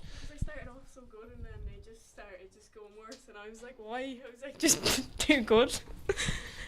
But you also mentioned that because you're quite rapid, yeah, you like to get on with it. Yasmin's a bit more steady, and that sort of gets in your head a little bit. Is that, or is it just purely because it was your game that was frustrating you, maybe? Bit of both. Probably more my game was frustrating me, but then it's just like you're already frustrated coming off the hockey, and then they're going slower, and it's just a mess. Well. Nice shoes, by the way. You can't see those on camera, but very, very glittery shoes. We've got a new fashion show coming up soon. Yes, but you people are watching that going, "Oh, she's moaning, but she hits 180s and doubles, and you're top of the league, and you're top of the league as well." So I actually put a hole through my flight as well, so that was great. My dad just got stuck in it. Well, look, so things are going quite well, really, and then smoothly. So we've got another match coming up as well later for the girls to see how that pans out. But generally speaking, you're there or thereabouts, and you're going to be, aren't you? Really, with only a couple of weeks left. Now then, girls series as well. Okay, so you're doing all right in that? How are we doing? Yeah, like how I'm going in that. Nodding, yes. Don't forget, because we got that. We want to take a couple of you guys off to the match play, so we're going to have a great match out there in Blackpool. So that's something to look forward to. But at the end of the day, job done. You got to win. Got to be Rebecca, thank you. Whole of Ireland was watching, by the way. Just thought to let you know. Thank you for that, and we'll get on to the next one. Get the views. All right, super job. Thank you very much indeed. All right. So, I don't know if she can be unhappy, really, winning that, Okay, so let's get on with the next match then. Now, this is going to be a cracker too. So, we've got Ben Townley coming up against Ryan Branley, and we caught up with Ben just a little bit earlier. Ben, another evening, great to see you. Back on to week 4 now. So, we're getting really into the crux now of this event. Last time out, I think we talked and you were a bit frustrated maybe, but you certainly let them know you won the match. Yeah, it was a long game, both bit struggling on doubles, scoring and that, but a nice 100 check out to win it. So just give it big and Do you have to find a way? I mean, not everybody can throw the best game all the time, but you seem to find, you guys at this level, you seem to just find a way to get over the line. Yeah, it's about just keeping your mental state right and just trying to see out the game, win or lose, but trying your best in every leg, every throw. And in between weeks, obviously we haven't seen you for a while, so what you've been up to and doing a lot of stuff locally, or you've been playing in some big games? I've been doing a few vaults now and then went to an open in me round local, got to the final of that, lost to Stu Wilson. Right. Does challenge tour, stuff like that, so played well all day. Pitting yourself against some good players. How are you feeling about tonight? Ready to rumble? I know I've just caught you as you've arrived. And you've got a bit of practice to do and get yourself, do you have a bit of bite to eat? I mean, how did your night pan out? We'll just have a chuck up there, talk to the lads. Practice area, bit warm up there today, very the weather warm. Is warm, yeah. Mind you, it's blooming hot when you start playing on that hockey and you get going. I tell you, it's fierce darts. And then we've got the weekend as well, so you've got the advanced tour as well. How are things going for you there? It's all right. I had a bad week, but apart from that, I've been getting quarters, semis, steady darts, but I want to try and win one. Well, we always talk about the winnings, but there's good prize money as well, isn't there? So it's certainly worth the effort. Ben, it's been great to talk to you just prior to tonight, and we look forward to hopefully catching up with you later. All right, nice one. Thank you, Ben. Cheers for that. Right, okay. Just before we get on to the next game, just a little reminder. The last time out, we talked about getting involved with the JDC Vault. I want to thank everybody for doing that. We've got lots going on all over the country, so thank you so much for those that have taken that on and given the children the opportunity to play yet another event. We are actually taking sort of bookings or requests in for Season 2. So if you want to get hold of Robbie at Junior Darts, our tournament director, or just message the JDC, I'm sure we can help you with vaults for the Season 2. And don't forget, we've got that big final at the Grand Prix in Leicester, so someone's going to get a nice big stage appearance out of that one. All right, that's enough for me. Let's get on to the next game then. So back over to Carl and Chris. Hope you're having fun this evening, guys. Thank you, Darren. Yeah, absolutely loving it. Seeing some wonderful stuff. so far, and we're just halfway through, and we've got Ryan Branley taking on Ben Townley. And I'm edging, squirming closer to the edge of me seat, Chris. Who'd you fancy in this one? Well, I know a lot about Ryan Branley being from my neck of the woods, but I'm also a big fan of Ben Townley's darts, so I'm not one to sit on the fence, Chris, but... Come on, Splinters. Okay, go on then. I've got to go with our Ryan then, haven't I? Yeah, he's the one that's had the most impressive results. One of those that before we started tonight was on 5 points, of course. Undefeated, 2 wins and a draw.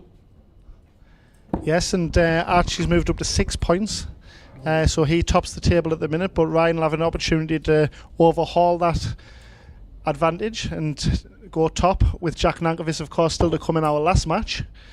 And for Ben Townley, it's been a very impressive JPL debut, as it is for everybody debut, of course, but Ben Townley was one of our 2 qualifiers that came through on the opening night.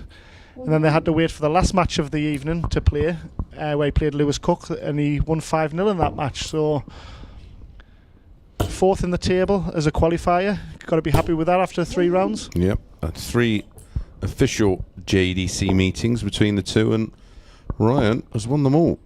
I wonder if Ben is aware of that. Were you aware of these head-to-heads with certain players, were you, Chris? Or did you have only if they were the ones where I'd never actually won a game. If it was sort of like 3-1, you weren't conscious of it, but you was always aware if there was a certain player that you'd never beaten. I always remember it's a great visit there from Ben. Confident starting, need to be on his toes with his scoring, because Branners, like I say, he's the player in demand at the minute, and his hard work's paying off. But we talk about players like actions that you don't like or you're put off by, and I seem to remember our mate Mark Durbridge used to not like playing against Wayne Atwood. Oh yeah, I remember Wayne. He says I could never look at his throw, because he says it would just irritate the life out of us how he managed to get them in from his action. He wouldn't have wanted to play Kerry Morgan then. Wow. Well, scoring in this leg is superb. I was following the Pro Tour as well, and when the way Chizzy was throwing, like say, it's fascinating, isn't it, how they land. Brilliant 15 dart break a throw. Ben Townley, a statement of intent against Ryan Branley, the number 1 player on the JDC Advanced Tour right now. When he mentioned he got to a local final, losing out to Stuart Wilson, who's a fine player himself, but them big opens, they're hard to make finals in. Yeah, especially in that region. Chris. Yeah, you're going to be surrounded by Lancashire, quality. Yeah. Cheshire, yeah, big counties. 96. And they can all play darts up there. And we mentioned Ryan Branley was the Modus qualifiers reaching the semi-finals in the Northeast region. He missed a 9-darter against Johnny Barnes, and lost out in that semi-final, edged out in the last leg. But development to a winner recently, Ryan. Yes, and again he's around players which a lot more experience and a lot older than himself. He's down here this weekend with his granddad. Great to have someone to support you like that, of wisdom. Yep, absolutely. Well, Ben at the moment, he's just a little bit too good. 22. And Ben in his last match was Lex Paeshuyse, and again, on paper you would probably have no disrespect to Ben. It was a great attempt here for back-to-back 15 darters. Yeah, his performance was electric to get that result against Lex, and he's certainly not out of place one little bit in this structure. Doing fantastically well, doubles his advantage against Branners. Well, 15 and 16 darts. This is very, very good indeed. And for Ryan, although it was a fellow 5-0 victory in his opening round of fixtures in the JPL, It was the last few weeks he's been a bit of a slow starter. I said he was behind against Jaden Walker, and he managed to get scrambled to a 5-3 victory. And it was a 4-4 draw, wasn't it, in his last match? So he was behind in that one. Well, I love looking at the structure of players and where the improvements are coming. And well, his highest official recorded average is 89.73, and he's on target at the moment to beat that by some distance. But normally averaging sort of mid-70s and around 80.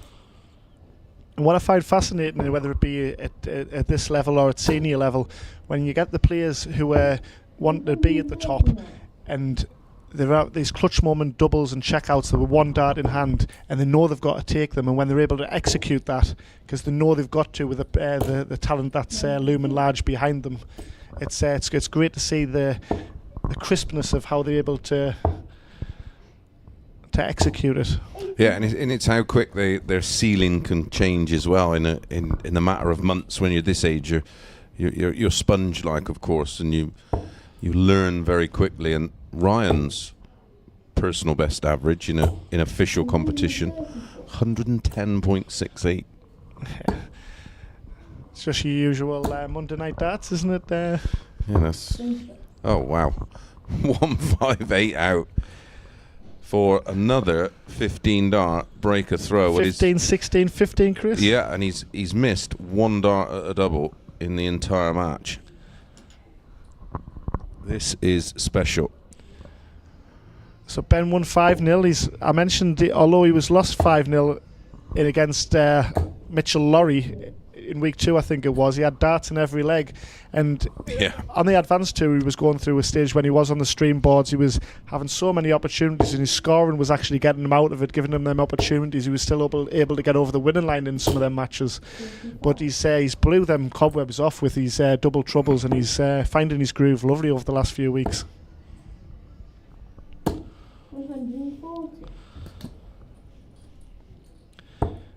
And I was talking to Ryan earlier on, and looking at his development tour when he's been losing, he's got that target on his head, as we mentioned, when world champions or someone who's playing at the top of the tree, which he's got that target on his head now. And everyone who I'm seeing who's beating him, they're chucking these 90+ averages, and he'll feel like he's been hard done to, Ryan. But he's got to come to terms with that and play like he has been playing to get. That's got him to 4 advanced tour titles so far. Yeah, absolutely, and that will come. The turnaround in sport, you just have moments where it doesn't matter what you do or how well you play, you still can't win. It's just the way sport goes, and the quicker you accept that, the quicker you move on. And when Ryan got asked about his weekend, saying it was basically a congratulations, saying well done for your 2 titles and a final, and he said it's not good enough, I want to win all 4, which is the mentality to have. Yeah, it's ambitious, but again, like you see, you've got to be very pleased to be coming away with 2 wins in a final, especially with the strength and depth that we've got on this JDC Advanced Tour. Absolutely. Of course, we've got the weekend to come, everybody. Saturday 11 o'clock, join us for events 13 and 14, and Sunday we've got 15 and 16, our penultimate weekend of our 20 events. Yeah, will that be streamed on the YouTube channel? It certainly will. 11 o'clock, everybody, for that. Alright, 5-5.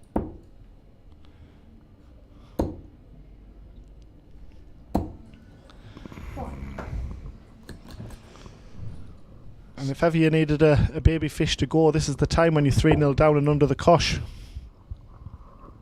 Can still finish. Oh, nearly made the adjustment and annoyingly hits the ball. Standard. Oh, and this is going to have to be 1 double bump. I think it was meant. We've had a few of them tonight, haven't we, from our players? Yeah, very, very close. I think with the 130 attempt as well with Ryan, when it fell below the dart, it's not how we wanted it to No, if he was going to miss, he'd prefer to miss on the high side of the treble. Wow, them points look like screws. They're very flashy, aren't they? A bit like his beloved Newcastle United's form. Well, eventually finds the double, and the chances of possibly producing a personal best average may have gone, unless he finds a 12, maybe. Ben certainly won't be bothered one little bit about that. He's probably not even aware all this is about now is winning the match and getting his first victory over someone who's got a 3-0 record against him. Yeah, and a win machine, because I was talking to Ryan, he says he's just on the back of back-to-back wins in the vaults on Monday and Tuesday up in Cramlington and Bedlington. And again, like I say, the vaults are there with the senior players that are on offer. Bedlington's Dobyland and Callan Ridds, isn't it? It certainly is, yeah. And like I say, the players that play in these vaults up there, which they are in a lot of areas, of course, but they're hard to win.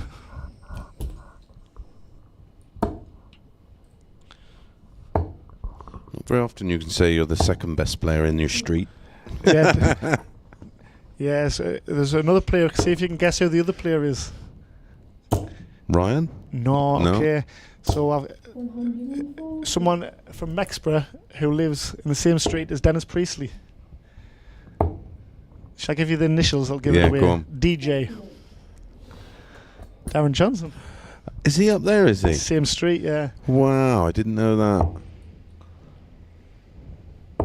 Yeah, the second best player in his street. Former tour card. Yeah.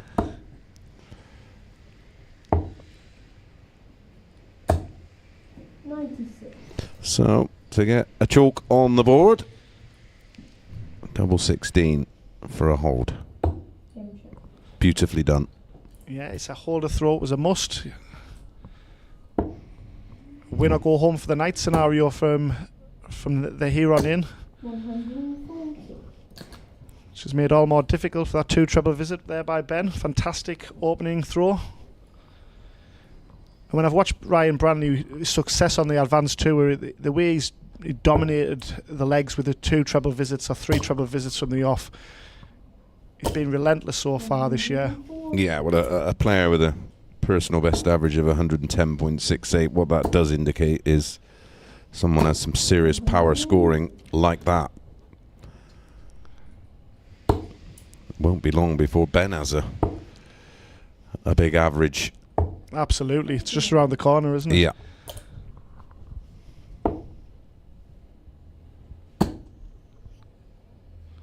And we talk about progression. Ryan was 3rd on the advanced tour in 2024, top by a mile in 25, so that's again. Yep. Well, that shows you the advantage of playing the tours and improving year on year. And when Steve Brown mentioned on the X forum to Dave Allen and to Barry Hearn, saying the extension of the players that are going to be at the World Championships, 16's under pressure from Ryan there, and some of these JDC boys are ready now. The 100+ averages, the way they carry themselves on the stage. There's got to be a space at some stage for. Well, there's room now, isn't there? Absolutely. Now it's been extended to 128. I actually suggested it last night that maybe there should be one spot and have just a completely open qualifier and see who comes through it. Yeah. I'll meet you in the final, Chris. Oh, I won't be playing in it. Oh, no. For the win. Well, he knows where double 1 is. Oh, next door. An unexpected return for Ryan Branley.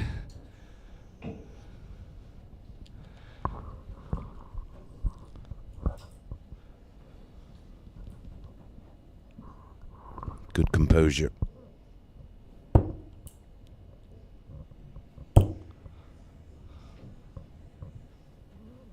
Important to ask, because I don't think Ben will give him another opportunity. Great focus. Great execution. 4-2, and with the darts in leg number 7 is Ryan. Yeah, that was fabulous composure. And I was about to be a little critical and say I'm not sure of the step away, because it looked like he was getting closer. And when you step away, it's starting over that. You've got to get the feel again. Who was the master of that then? Kevin Painter? Yeah, how he used to do that. Rob Cross slightly? Yeah. Well, yeah, Rob Cross took it to another level. But again, Kevin Painter reached a world final with it. How close was he to winning the final? Yeah, pushed Taylor all the way. One of the top 3 or 4 finals that there's been. Yeah, it's right up there, isn't it?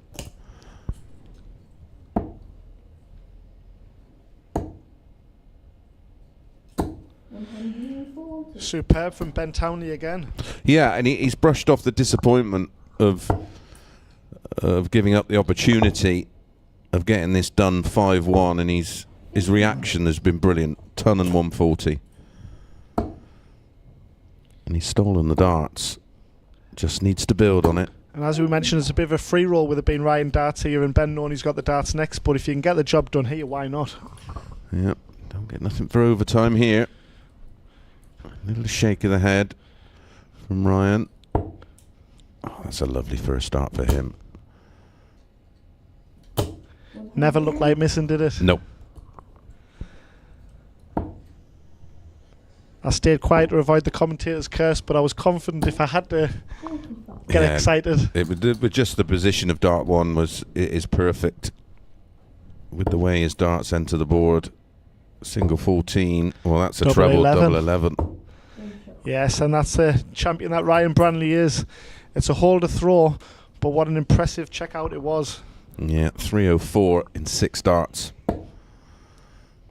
Biggest leg of the match. So tight with the first 2 there. And a bit of frustration and with the third dart there, wasn't it, from Ben? Yeah, all on the top wire, weren't they? Because he knows the heavy artillery is about to be presented to him. 96. Again, for Ryan, if he can find a way to win this leg, it'll feel like a win, and the draw will feel like a defeat to Ben. 57. Frustration from the opening visit just spilling over. Again, this is things these young players will learn to control.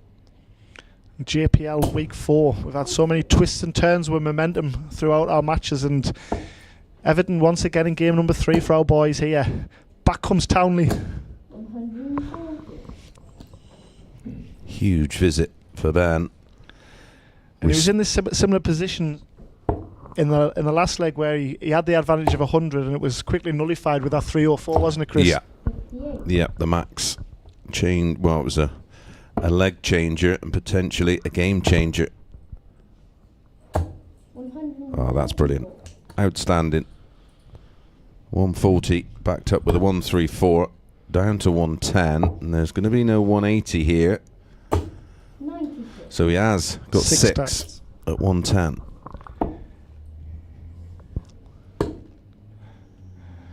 And double 18 would have been one of his favourite looks from the JDC Advanced Tour experience, but he's set himself up. Well, it's mirrored the other side of the board, isn't it? Yeah. And that's all you've got to do from 110, really, if you don't take it out, is leave yourself as handy as possible in the one dart here.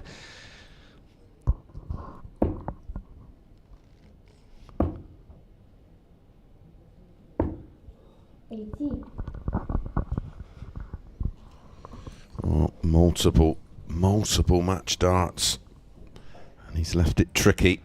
Or can Ryan back-to-back ton toppers? Well,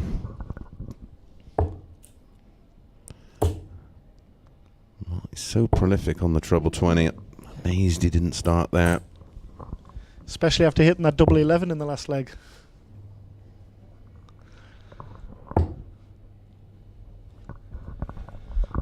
Drama here in Coventry. Word of the night, and he's I'm not sure about that either.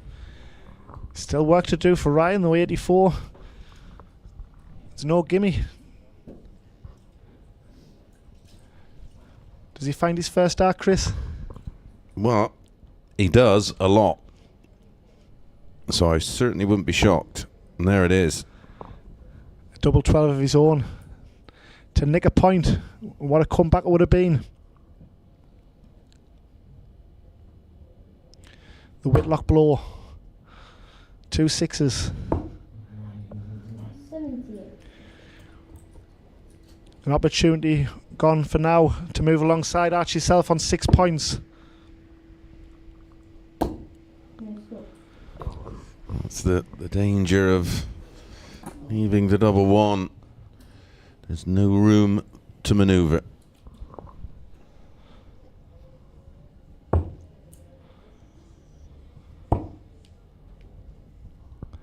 The madhouse to end a mad game.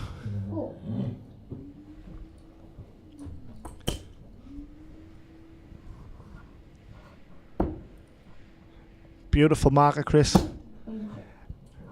Perfectly executed, and Ben Townley, the result goes to the rightful owner, you feel? Yeah, absolutely. It would have been a crying shame if he wouldn't have won that match. Started so well in 15, 16 and 15 with the 158 checkout.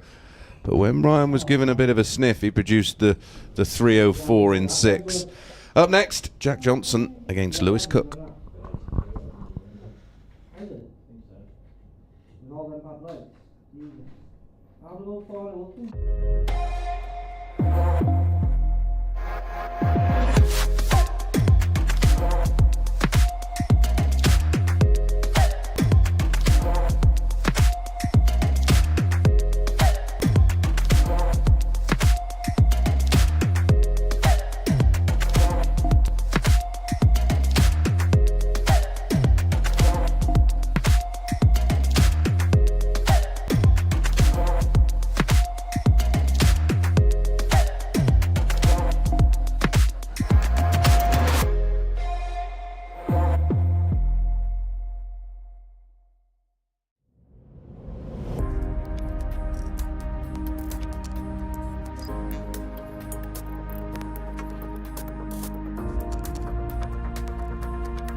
Right. Now, we get a bit of drama in darts, but I tell you what, the tension felt in that game, I don't know what it was like to play in it, but talk us through, I mean, it was a game of, I don't know, 3 bits really, I suppose. First part, got to be happy with those first few legs. Yeah, honestly, I was flying. Yeah. New custom darts from Winmount. Just flying perfect. 4-0 up, cruising. Mm-hmm. And I think that might have been the problem. Being 4-0 up. Why? I don't know, I might have relaxed. I didn't feel relaxed, and then when I missed them match darts, I was sort of scoring was good, doubles all over the place, but I mean a win's a win, so I'm not. Yeah. Well, I think on the comms the boys were saying, you know, you were cruising forward, you know, but you didn't sort of lose your head at all. No. In fact, actually, what happened, Ryan did actually start scoring a bit. To be fair, yeah. You were 100 plus at one point, and I think you probably finished the game on about 83 or something like that. But never mind that; it's the winners. You quite rightly say. And you now, you know, you've done Archie a great favour there. I'm sure he'll be happy and cheering on the way home. And then it was sticky doubles again. I know it was like. I was hoping Ryan would hit him so we could just restart and get it over, and then he'd hit him. I'd restart. I left 76 after 9 darts to win it. that became a problem. It was all over the place. But I think you just had a bit more power in the scoring. You were hitting some big numbers. Some there, positives from the game, but I mean, doubles are doubles. Like one day you hit and one day you don't. So I'm not. Is that the first time you've used those darts? I've used them in like vaults and stuff, and in open events. But like this, it's probably most under pressure I've felt with them, and I've done all right with them. Like so. Well, we all enjoyed it. I mean, that's a fact. We really did, and I thank you for that. So yeah, that puts you second for wherever it is in the. You're a shoo-in, aren't you, for the Yeah, I'm happy with that. Just want to put some more performances on the advanced tour, which I haven't been at the minute because I was messing around with darts. And then since I got them made, I feel like just keep them. Just carry on with them. Well, look, as you say, you've got to try these things, try things out, and perfecting your game. It looks like it's coming good. So, well done to you, and congratulations on your win. Nice one. All right, okay. So, did all right, didn't he? Really? Let's move on to the next one. Thank you, Ben. Now, we've got Jack and Lewis next. Jack Johnson, our Super 16 champion, and we caught up with him just before we started tonight. Good evening. I love saying that. Back for another JPL, week 4. How are you feeling? Good. Hopefully I can get a first win. Good. Positive mind there. Who have you got? Lewis Cook. Lewis Cook. All right. Okay. So Lewis, watch out. Jack's up for a win tonight. What you been up to between now and the last time we spoke? Lots of playing and all sorts of it. Yeah, I've been playing in my youth academy, East Kent. Right. Okay. And I've been playing JDC vaults and ADC vaults. Get you busy during the week then. Yeah. Now, something else you're doing as well, and always inspired lots to do, is your school. Yeah. So they've set up a darts club at lunchtime. Right. For people to go to. And how many signed up? Over 100 to start with. That's incredible. Now, this is all based around, obviously, you being like world famous down there, with all the interviews and the television and the radio and all sorts. Did you go into the school? Have you actually helped them set it up and sort of what's required in the sport, or have you got others to help you? Not really. So my PE teachers put all the darts up, and I've just told him like the right height and things like that. Right. Okay. Any decent players coming from out of the school? Yeah, there's been a few decent ones. the JDC, we're just inundated constantly with so many children wanting to take up this sport, and it's because of players like you and Luke Littler and all these guys that have sort of set the sport alight, really, at junior level. But for you, this is really serious, isn't it? I mean, this is your thing, darts, isn't it? Yeah, pretty much. And you are playing a very high standard regularly. You've got the advanced tour. How's that going? Yeah, it's going good. I've been winning a few games every weekend. I'm doing better than last year, so. Well, there you go. So you're pitting yourself against a steady increase. That advanced tour also comes with the world qualification for Gibraltar. Yeah. Plans for that? Excited about that? Thinking about that? Or is that way too far away at the minute for you? Yeah, obviously you've got to think about it, but I'm more focused on the Super 16. Because you are the reigning champion, absolutely. And that's not far away either. And we're going to be playing in Wolverhampton, I think, in the Grand Slam. So another big stage final there for our players. Well, look, week 4, let's get this one off to a flyer. I wish you all the best, and hopefully we'll catch up later. Thank you. Right, thank you, Jack. Some nice words there. Nice to see what they're doing outside of darts as well, and things they're doing for the school and their local communities. Brilliant work there. Right, okay, so Ben mentioned he's got some new darts. Tinkering, and they all seem to be doing that. Let's hand over to the boys. Chris, did you used to play and tinker with lots of different darts? No, I pretty much have the same.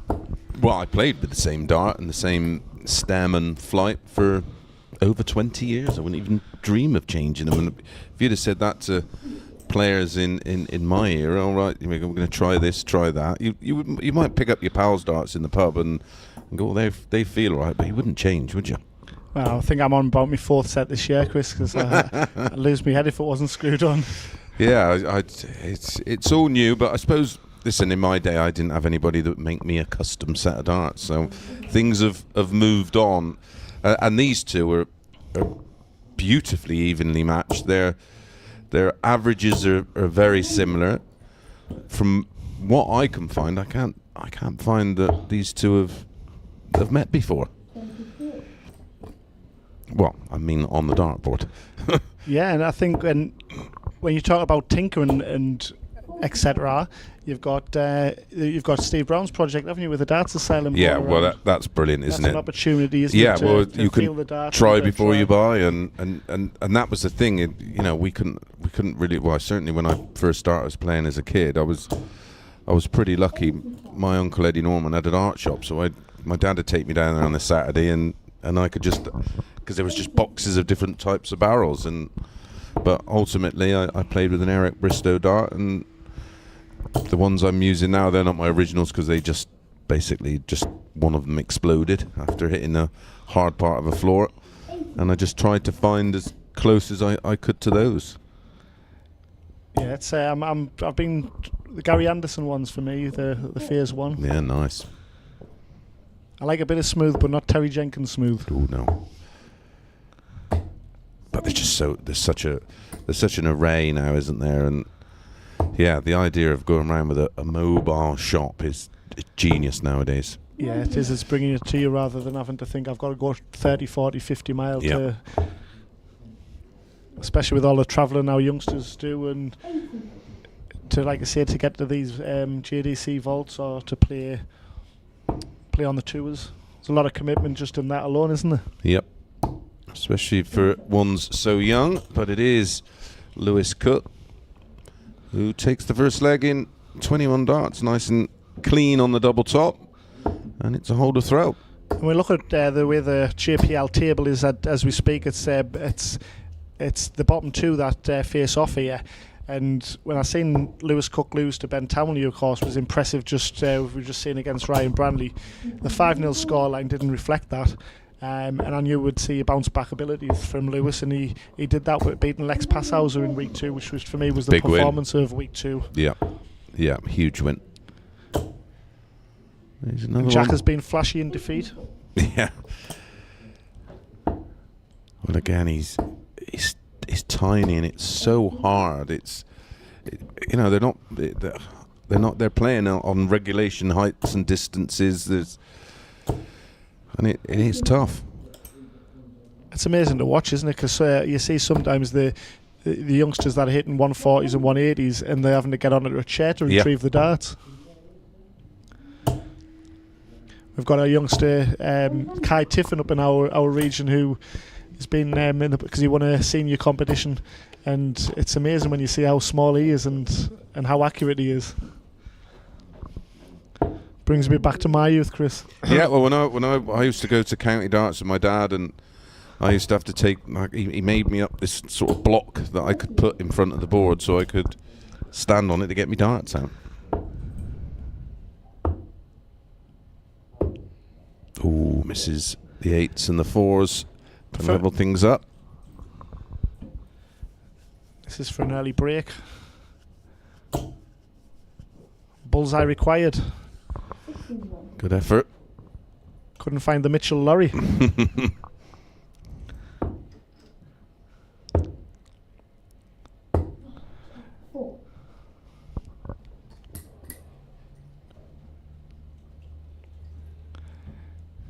Unexpected return for 25.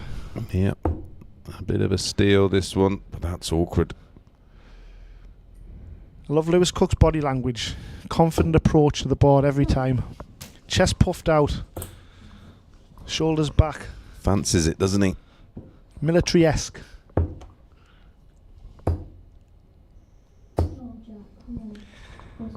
That was always going to be awkward to try and feed the dart through those two. He's chasing him around. He's on 2s, and he puts it on the wire.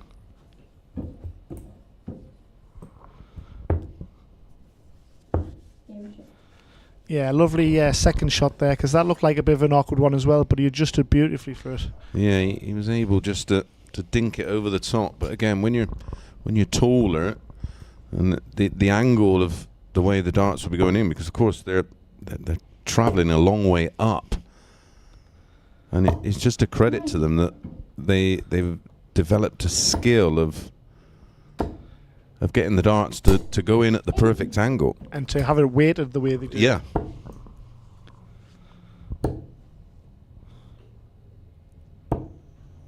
'15th and 18th in the JDC Order of Merit.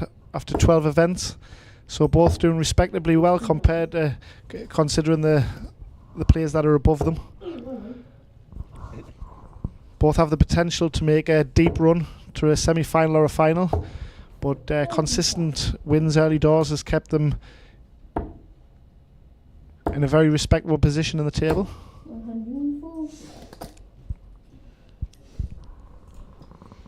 More like it from Jack. He was so good in that final against Jaden. It was an absolute pleasure to commentate on. And he said he didn't have a look at the board or any practice darts. He just got up there and they just flowed for him, didn't they? Yeah, they both had the opportunity, and they just stayed upstairs in within the media area and were just practicing away together, having some fun and games. And the crowd really got involved with it, didn't they? Yeah, they loved it.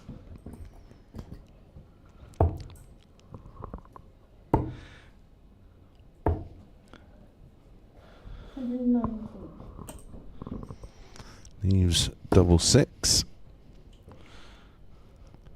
I don't know if looks that's good to me, doesn't it? It was in. It's a super second dart.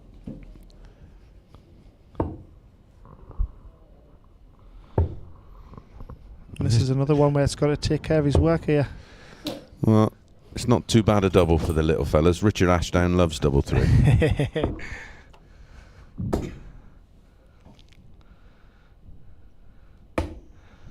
And lefties love double 10. Hi ho.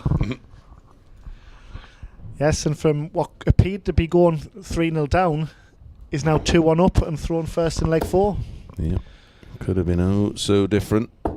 And they're way off their numbers. The advanced tour average for Jack 77.55, and that's over, as you mentioned, was that over 12 events? Yeah, 12 events. Is JPL average 77.53.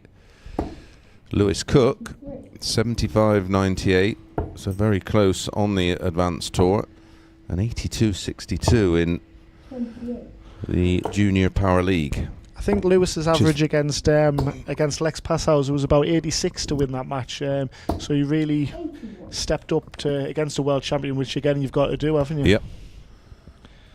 And we mentioned the opportunities that the JDC has.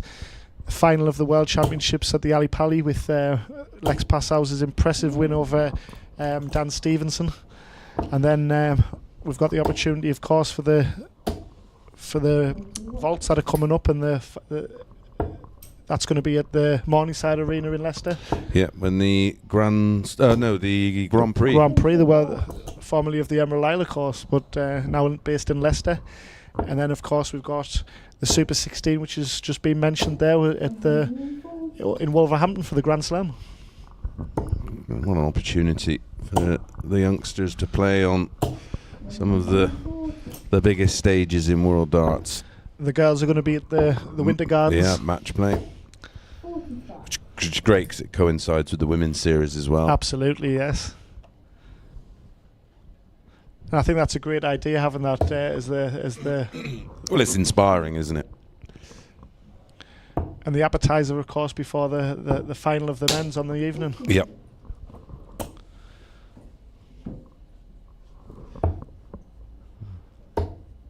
Yeah, needed the treble 14. How's your stamina by the Sunday, Chris? Usually a black pill for that. It's all right, that one, because it's night sessions throughout the week, so you do get a good bit of sleep.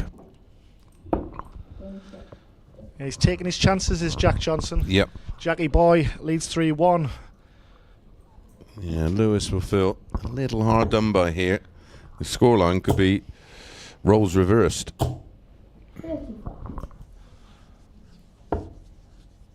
And you tend to find them the wrong trebles like that when you're 3-1 down rather than 3-1 up, don't you? Yeah.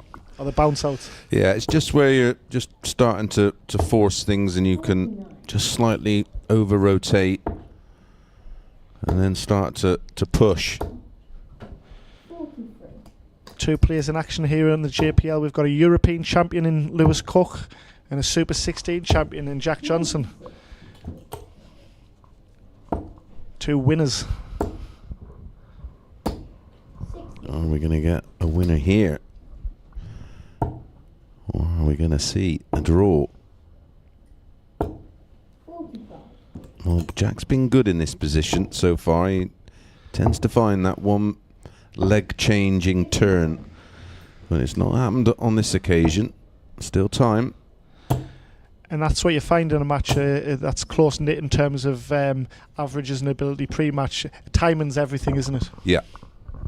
And I was just about to say, is it going to come here? But you'd be disappointed after the treble 20 with dart 1.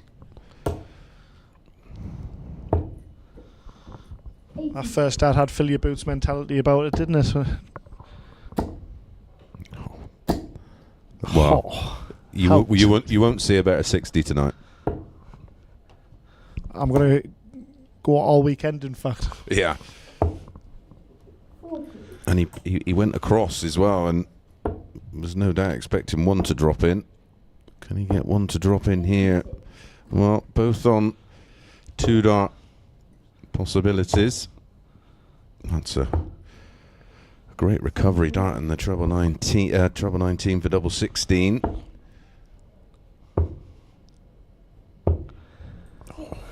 That would have been a real knife twister in the back, wouldn't it? Yeah, this would have been what it's felt like him for this whole game. If it wasn't for bad luck, young Lewis wouldn't getting any luck at all. Yeah, he's taking the split. Right decision. 20. So a chance to peg back the scoreline. He does just that. There's only a hole to throw, but he's reduced the arrears by half. He's 3-2 down. Jack Johnson's dart in leg number 6. And when we talk about would you rather be good or lucky, we'll not mention it too much since we're in Coventry, but Coventry were good and Sunderland were lucky.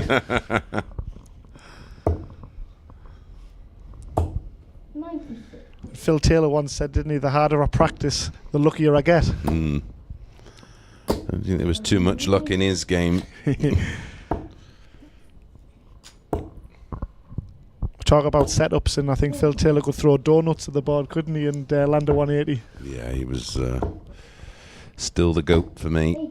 This is better, though, from Jackie Boy. Down to 179 after 9. It's a great response, isn't it, from Jackie Boy? Because that 98 was a great attempt, but he's brushed that aside nicely, hasn't he? Yeah, it shows the character of these young players that they can bounce straight back, just like that.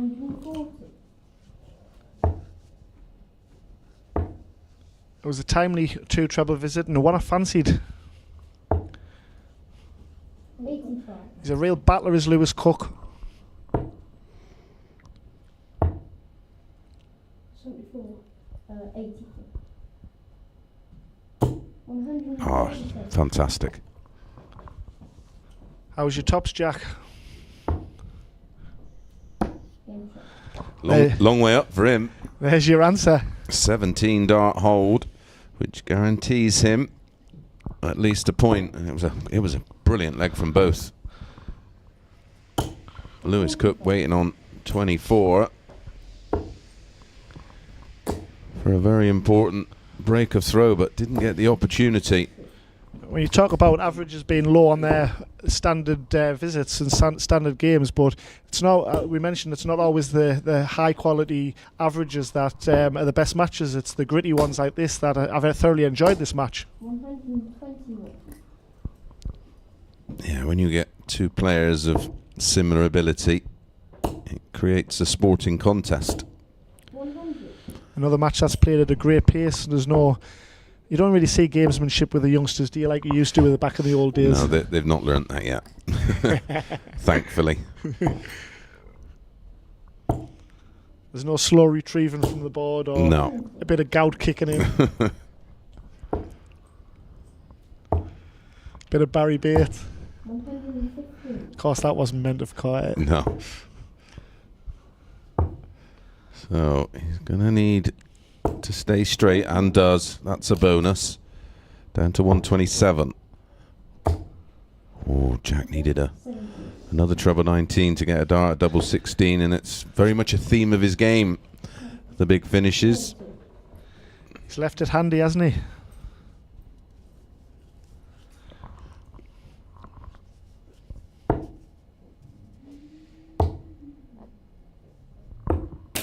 Oh, unlucky. Superb effort. Absolute battler at the hockey is Lewis Cook, but it's all in Jackie Boy's hands from here. 2 16s to wrap things up. What is that? 27.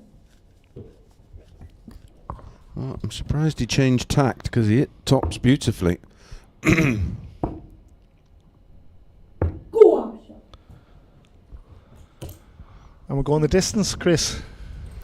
Not for the first time. This, for me, I thought, well, look how close their averages are in this match. A lot of their averages are very, very similar on the tours that they both compete in. And if you're Lewis Cook, we see how determined he's been. I think this game deserves a last leg, doesn't it? He's got a bit of Nathan Aspinall about him, hasn't he? He really is a little fighter, as is Jack. Yeah, both in their own styles. Yeah. Terry is at the hockey. Knows his shots. New to be on 19s on 265, as does Lewis on 303. It's a professional leg, Chris. Yeah, it's proper. And to do this under pressure and with so much fluidity, there's no thinking about it, is there? 130. This is going to the wire. 81 left. Leaves double 12. 95 remaining. Jack will be back for 24 for his first win of the JPL. Lovely guide. And again, lovely execution. Jack Johnson wins 5-3. He's off the mark in the JPL after 4 rounds. Great contest that was. We've got one more girls match to come, and that's Lexi Jane Rookby. The camera's off. And she takes on Lily Wheeler, coming next.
That's better. How does that feel now we've got on the board? Yeah, it feels good, but obviously it wasn't the best performance. It's always hard to play a friend because me and Lewis are quite good friends off the hockey. Well, I suppose you're not always going to have wonderful games. There's always going to be those times where it's a hard fought sort of, both mid-60s, not probably thrown as well as you can, but a win's a win. Did you think when you got that fourth leg, I got a point, or were you so zoned in on trying to win the game? I was so zoned in. You've just got to kind of move on, get the win. Try and forget about it. Yeah, because obviously I just wondered if that was in the back of your mind as soon as you got it. Lewis did come back though. He's still, was never going away. So is that sort of in the back of your mind, or are you just, so focused on what you're doing? Yeah, the last, I think 3 or 4 legs, they started to get a bit better than the first half, and he started hitting more triples and things like that. And did you say you're friends? So I suppose most of you know each other's game inside out by now. I'd have thought you've been doing it for that long. But yeah, so now it's getting a bit tight down there. Yeah. And we've still got Lex and Jack to come, but currently I think that's you, Lex, all of you are around about that sort of 2-point mark. But is this giving you confidence now to get up there? Because I noticed the other night people were sort of congratulating almost Stephen Bunting, who took a lot of time to get started in that, but his head's never dropped, and neither has yours, has it? Hopefully I can get a few more points on the board and get through to the top 8 and get in the knockouts. Well, I'm sure you'll make it. Jack, congratulations on the win. You must be delighted. Yeah. Well done. Thank you, Jack. Hey, it must be wonderful to actually start getting some points on the board. And as he said, we've still got a couple of weeks to go, so there's still plenty of darts to be thrown. Okay, let's get on with the next match then. The penultimate game for tonight, Lexi, Jane and Lily. They're in the room getting warmed up. We caught up with Lily just before we started. Hi Lily, back again, week 4, our Farringdon superstar.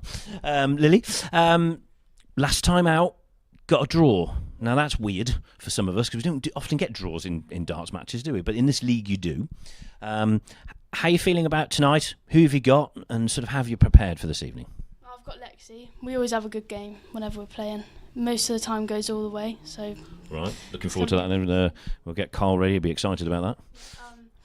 Yeah, I've been playing some vaults, JDC vaults as well. Got to semi-final of that, so I was quite happy with that. There's so much out there, though, isn't there now?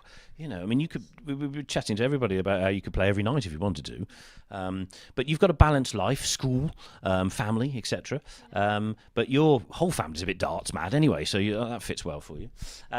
Okay, so Lexi tonight, and then girls series this weekend as well. So you've got three events to do technically over the weekend. How are you preparing for that? Have you arrived? I mean, you're nice and early, obviously, as we're talking now, prior to tonight's performances.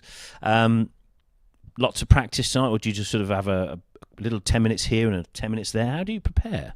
Obviously, I'm going to go upstairs, practice. Try not to go full practice because I don't want to waste all the good darts now. But yeah. What happens if you practice and you start hitting everything? Do you just say, right, that's enough, I'm not doing any more, or do you keep going? Normally, I'm better in practice, to be fair. Like, start hitting treble 20s, all the doubles go first start, and then get into the game. And it doesn't go that well, but hopefully I can sort of... Yeah, and I'm assuming you don't really get stressed like playing darts, but it matters, doesn't it? That's the key. Yeah. I think it's more about the fact that once that game on starts, it matters, and you're into that sort of mode. Lily, well, great to see you, and I look forward to watching you later. Hopefully it goes well for you. Lily, will you? Right, thank you, Lily. Nice to catch up with her. Right, okay, let's get into the action and see what's going to happen here, because if Lily wins, puts her right up there, and if Lexi wins, then she'll jump above Rebecca. So lots to play for. Over to you then, boys, for the next one. Thank you very much, Darren. And, well, evenly matched when you crunch the numbers, but they've met 3 times in JDC events. And Lexi holds a 2-1 lead. And Lexi 5th on the girls' tour, and Lily who's 10th, so very little to separate them in terms of league position. 81. Vast amount of girls that play on the weekend tours with the group stages and that. 44. Lily who came through the qualifying to become a JPL player. Lexi who's sitting 2nd currently. Rushton's finest against one of Farringdon and Oxfordshire's finest, Lily Wheeler. Rushton is the home of the Richardsons, isn't it? It is. Young Joshua and former James. JDC World World yes. champion. 2016. Now a tour card holder. Absolutely. We talk about progression and stepping stones. And you can see a lot of these players with potential to be up there in a few years, can't you? Well, it's the first time I think I've seen Lexi throw. I like the action, and Lily reminds me a little bit of Lisa Ashton's throw. Yeah, what a player Lisa still is. Yeah, I know, first hand. 4-time champion. Yeah. Doing well at in the seniors as well, yeah. Yeah, like I she say. is. Fine player. She came back from injury just in time, I think, didn't she, from that? Yeah, she had. I think she had surgery, didn't she, on her shoulder? That's right, yeah. Because it looked awkward at the Modus when she played in the. But then she did find a bit of form at the right time. The start of the year, wasn't it? She was looking for a single 18 to leave 170. Will you be back in the seniors? No, that's me. I'm done. Oh, beautiful finish from it's been an Lexi. Impressive start, hasn't it, from Lexi? We'll talk about Rushton's finest and Joshua. James is actually having a tilt at the World Seniors at the minute, and he was up in Coventry last month and won one of the events. Oh, brilliant! Travelled up with Lexi and Dad Mick. 44. Still with aspirations of father and son playing on the tour. Great lad is James. 45. Lexi, who's coming off a confidence boosting lady of the weekend. Yeah, at County. 30. Northamptonshire and Cheshire. Not been playing the game long. And again, it's another one where you think, where could this ceiling possibly be? And it all looks. Well, both the girls' throws look very natural, both very different. That's the beauty of our sport. Lily's been doing a few competitions, but still in Oxfordshire, but having to travel 40-50 minutes, so shows the dedication. Certainly does. 25. Very much a family thing, with Lola also on the girls' tour. 27.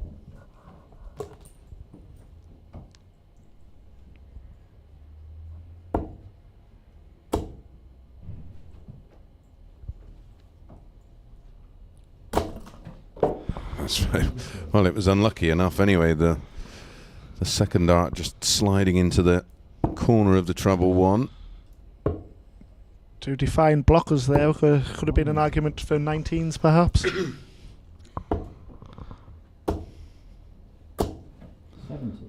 Good last dart.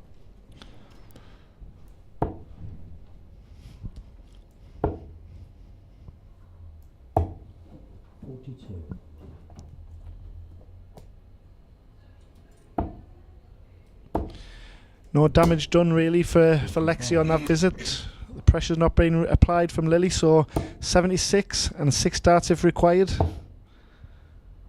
Double 10. Oh, on the wire.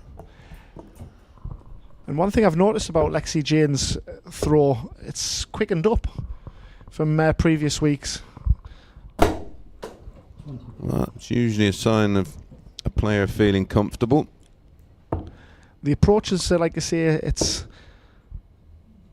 deliberate, but she seems to be... Yeah, it's nice and direct. It's nice. Everything stays in a straight line at the point of release. Hand opens quick enough. Ooh.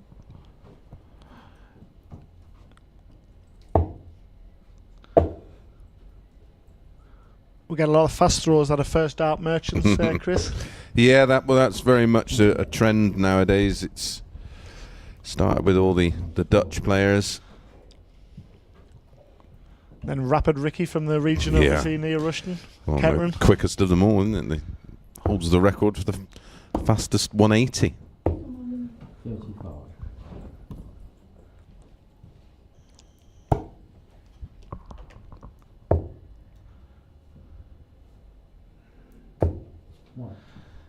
So an opportunity to draw level from out the blue. Okay. And she does take advantage of Lexi's missed doubles. It's a holder throw. It's Lexi throwing first in leg number 3. Yeah, looking at the average, just over 51.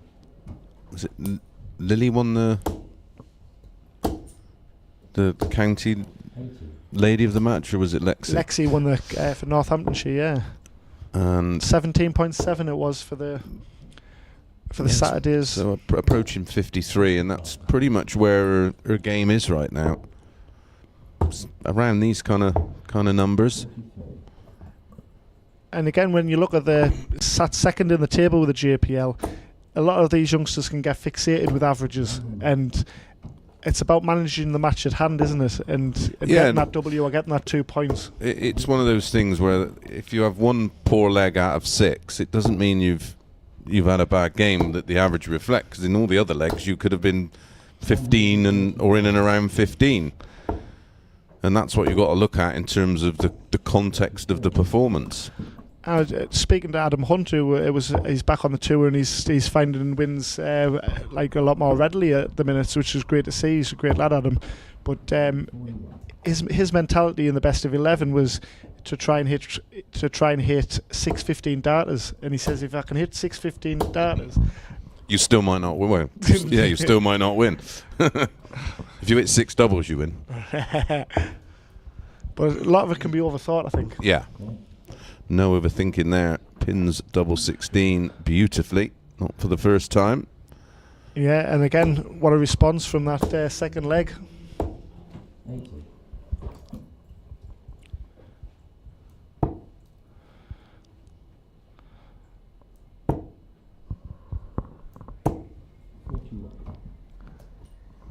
Dad Mick is going to be travelling back as Lexi's in the same Super League team, and unfortunately is not going to be able to attend, but Mick's having to dash back to make the closing stages at the windmill.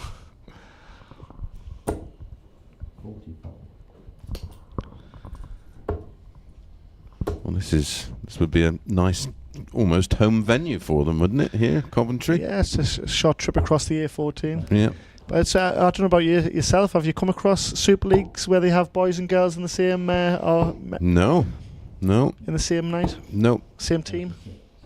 That's first for me as well. Yeah, there was nothing like that.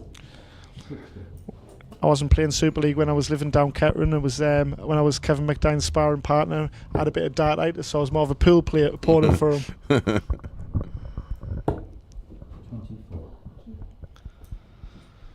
Again, just against the darts here. Lexi just losing her way. Great cover shooting from Lily. And again, it was done at a pace, a fluent pace. It was confidently throwing that third dart. Great adjustment again. 70.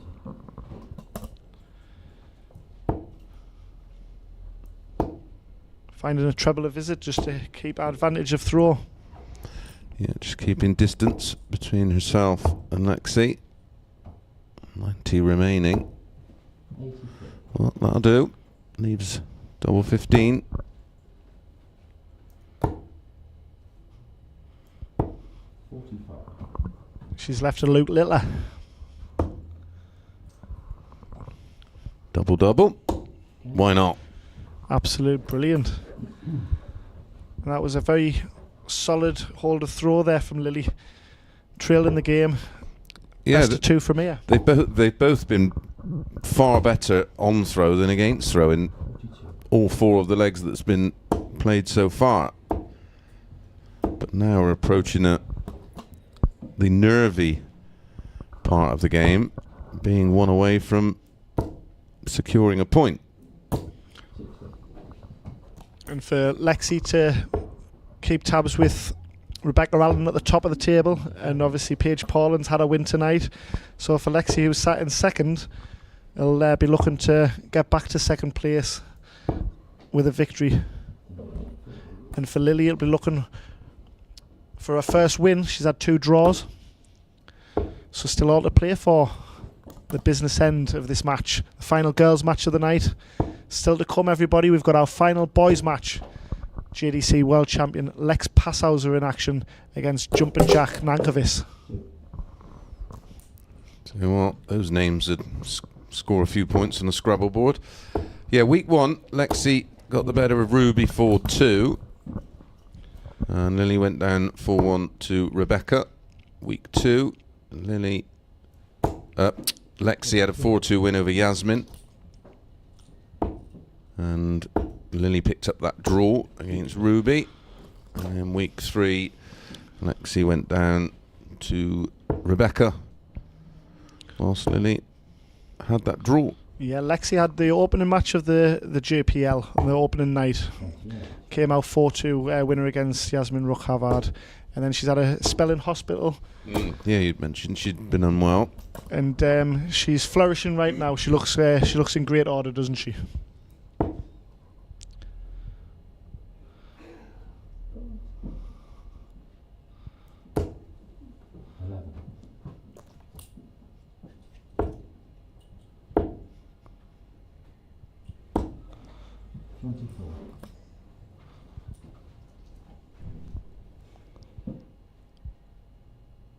The recovery and durability certainly better in the youth.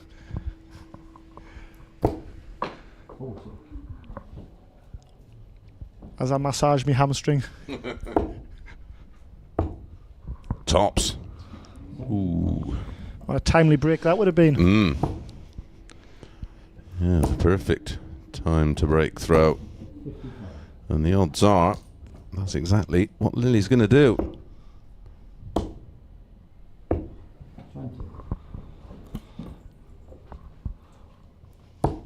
We've seen Lily come back from a similar position earlier on in the match, and can Lexi do the same? Well, she's down to a finish of 101. Double 5. Oh, she's not going to get a chance at the 101. Oh, that's a back to 2 treble 5s, double 5s that she's hit, the double, and then very confident double 5 taken there. Has the darts in the deciding leg. Well, the one thing we do know, has no fear of double 5. A good start, finding a treble 19. Loading this turn with pressure. Oh, good recovery. Yeah. Throw a blanket over these two, it's a photograph finish.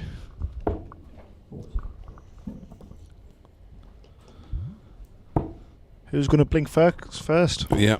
Well, when we were, I was saying, looking at all the numbers, it looked like this one had a draw written all over it. I think as well, both players would be happy with the draw.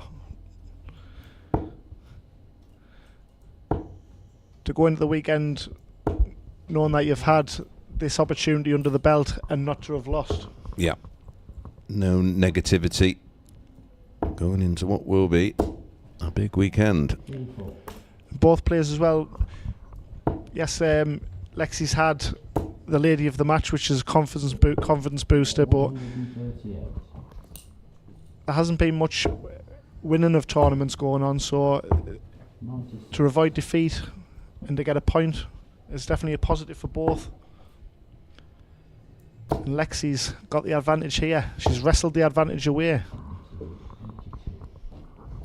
Yeah, down to 60. Yeah, Lily aware. She's got to be a little bit careful here. Takes the 15 off to leave 170.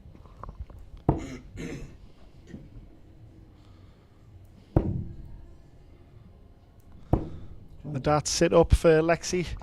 Had to manoeuvre her way around that angle.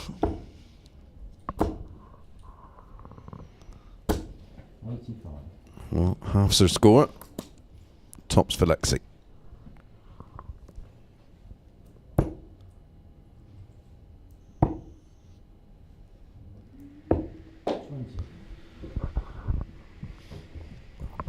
The darts Lexi's using are a bit of a combination of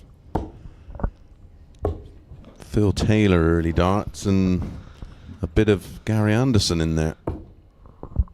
They were my early darts, the Phil Taylor ones.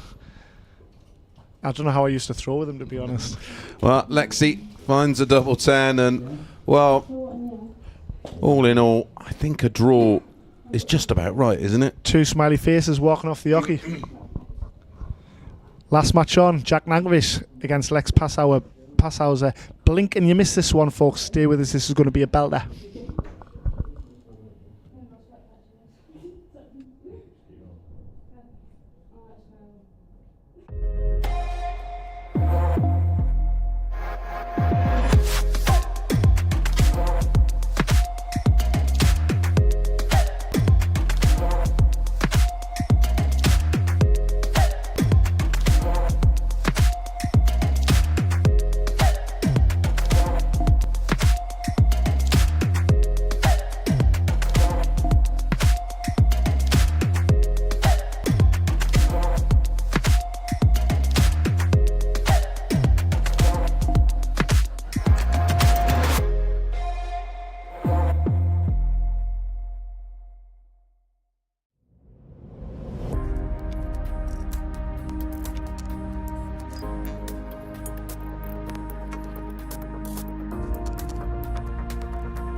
Arguing about who's going to hold the microphone. Come on, you should be arguing about who should have won that game. Dear. Right, okay. Point. Better than nothing. Yeah. Keeps you in the mix, Lexi. Lily. Getting up. Because obviously it's the top 4, I think, that make the finals day. Yeah, the finals event. So, how did it feel for you? Tough? Do you like playing each other? No. It always goes all the way. The thing is, you've got very different styles, because you're quite rapid and you're quite definite. He's definitely not slow, but you're very definite. Does that affect your game at all between you? No. Just focus on my own game, try to anyway. Did you expect to get a draw, or were you thinking, I'm going to win this, because you were in touching distance? Honestly, I didn't know. Really? All of our games, always, I think there's only been one game where it hasn't gone all the way. Literally that we've had together, so. Okay. So yeah, because for those that don't know, obviously watching, you played in Girls Series. You're probably playing in other events outside of the JDC as well, not just the JDC. Lexi, back at it then. So still in the top. I think it's only Rebecca that's ahead of you now. Got to be feeling confident out of this. Is what it is, isn't it? And the Girls Series tomorrow as well. Yeah. Looking forward to that. Not really. Is it not happening for you at the moment? No. So you're going to have to work on, what is it, equipment? Is it game? Just practice? Or is practice going well? Or no, it's all going wrong. It's all going wrong? Yeah. But you're still in the JPL and it's still doing well, so it can't be going that bad, can it? Lily, Lexi, thank you for that. And we'll let you go after your draw, but you've got a point each. Well done. Thank you. Well done. Right. Okay. So it was short. That was short. Off they go. Right, okay, thank you, ladies. Right, next match up then, we're going to have Jack Nankervis and Lex Paeshuyse, world champion, of course, from Belgium, and Jack, we caught up with just before we started. Jack, week 4, good evening. How are you? Feeling well? You look tired because you've just had a 7-hour drive. God, blimey. You do know I've put some effort in, you guys. I mean, we've had people flying in from Aberdeen and all sorts. So, but let's get down to business. You're last on, so you've got a bit of time to relax. Last week went all right, didn't it? Last time out. Cool, blimey. Lovely 167, like that. Good win. Finished it off nicely, obviously. Just about top on averages, I think. Tonight, obviously, you've got Lex. Going to be a tough game, whatever, against world champion. Yeah, but you're playing well. Things going well sort of around your home and, playing locally? Yeah. Vault's going well. JDC Vault's going well.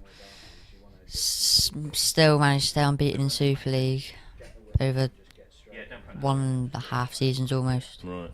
It's obviously super important to keep the momentum going then, because if you didn't practice as much for a week or so, or didn't play tournaments, tournaments seem to be the thing to almost do the practice with. Got to get match practice, because otherwise it does even though you weren't nervous before, you become nervous. You got to stay in the place where you're playing, even whether it's just a vault, just to keep you in the swing of things. You guys aren't the kind of people that are going to just play with your mum and dad in the garage, are you? Really, you need top. I can't remember who mentioned it, but I was with Mitchell playing in events where there's really good players. Really, is the type of tournaments to go to. Yeah, I find it's easier to play tournaments with all standards. Because then, if you do get a game where maybe your opponent isn't as good, you can get used to playing, keep consistent, playing against anyone. Yeah, because you do come up with a mixed bag, particularly, and not so much for you guys on the JPL and the Advanced Tour, because it is pretty high standard. But you think back to your days in the Foundation Tour, you could have played any standard at any point, couldn't you? Yeah, that was just a season of anything, really, Foundation Tour.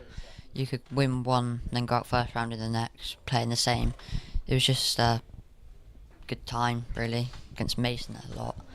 Played Nico a lot, but at the same time, the first rounds are sometimes the hardest. Yes, to get off, and there's no hiding in this one either, is there? I mean, it's literally one game every week to sort of get going. Jack, I wish you all the best. Go and rest, get some food, whatever you've got to do, bit of practice, and we'll catch up with you later. Thank you, Jack. Some nice words there. Right, blinking, you'll miss this one probably. There'll be rapid darts, and really then thank you to the chaps, and back over for the last time tonight to Chris and Carl in the comms box. Thank you very much, Darren. Yes, I think this is one that we were both looking forward to, Carl. Yeah, eagle-eyed for this one, weren't we? And I think when you consider how quick that these throw blink and you miss it, but we've had such a quick evening considering we've had matches go the distance. This one certainly has the potential of going all the way as well.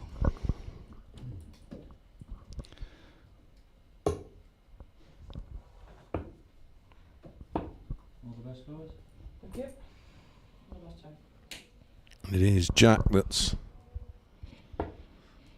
got the honour. Yeah, he lives in the deepest depths of Cornwall, so no wonder it took him 7 hours. It took me an hour and a half to do 40 odd miles this afternoon. So almost Alley Le Bleu. Yeah, this is going to be rapid. Very little to separate them in terms of the JDC Advanced Tour, 3rd and 4th in the table. Lex got off to a belter with event number 1 and 5 winners, and it took a while for Jack Nankervis, who finished 2nd on the 2024 Order of Merit, to warm to the task, going back to back on a Super Sunday. And that'll have been events, where are we at now, 7 and 8?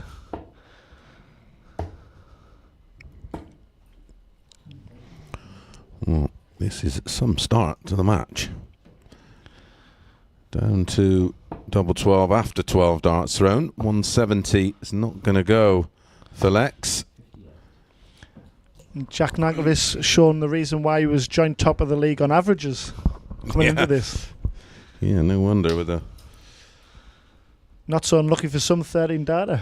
Yes, a 13 dart hold. Very impressive. Well, week 1, Jack ended up with a 4-all draw with Archie, which, on reflection, looking at tonight, is no bad thing. Lex had a 5-2 win over Tergel, and then Jack beat Tergel by the same scoreline, 5-2. And Lex was beaten by Lewis 5-3. And then week 3, Lex was beaten 5-3 by Ben Townley. And Jack had a 5-1 win over Lewis Cook. Yeah, and as we mentioned with Ryan Branley earlier on, with in regards to having that target on your head, obviously Lex Paeshuyse came into the JPL with a target on his head as the JDC World Champion. He brushed that aside by winning the opening event of the JDC Advanced Tour, but he really has been beaten with some big performances in the JPL, so it'll be see how he bounces back and in this match, because he's the task doesn't get any easier taking on Jack Nankervis. Well, he's on the end of one here. When you talk of big performances, you know, I know we're only a leg and a bit in, but that's a statement from Jack so far. And Ben Townley started that way against Ryan Branley. Wowzers. Blink and you missed this one. Well, we didn't miss that because 13 data followed by a 15 data. He's back on throw and he's 2-0 up. Yeah, 107.36 after 2 legs played. Pretty unplayable so far. I'd still be deep in the trenches of leg number 1 if I was thrown here, Chris.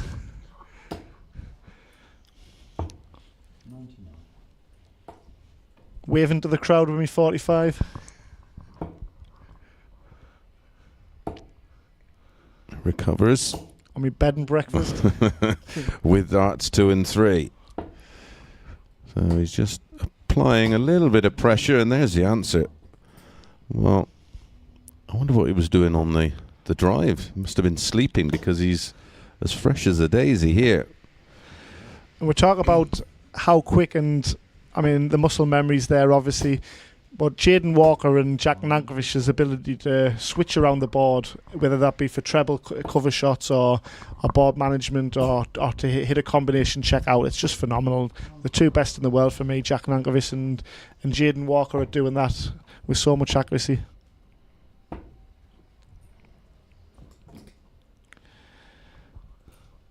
Well, first dart, he's missed it a double. The first time he goes into the 6th visit of a leg. Yep. Double 10 for 3-0. 3-0 it is. We're going up in 2s, 13, 15 and 17. Next leg will be a 19 dart break of throw. And one thing about Lex Paeshuyse with the tour and with his success that he's had, he's just been edged out of second place by Tergel.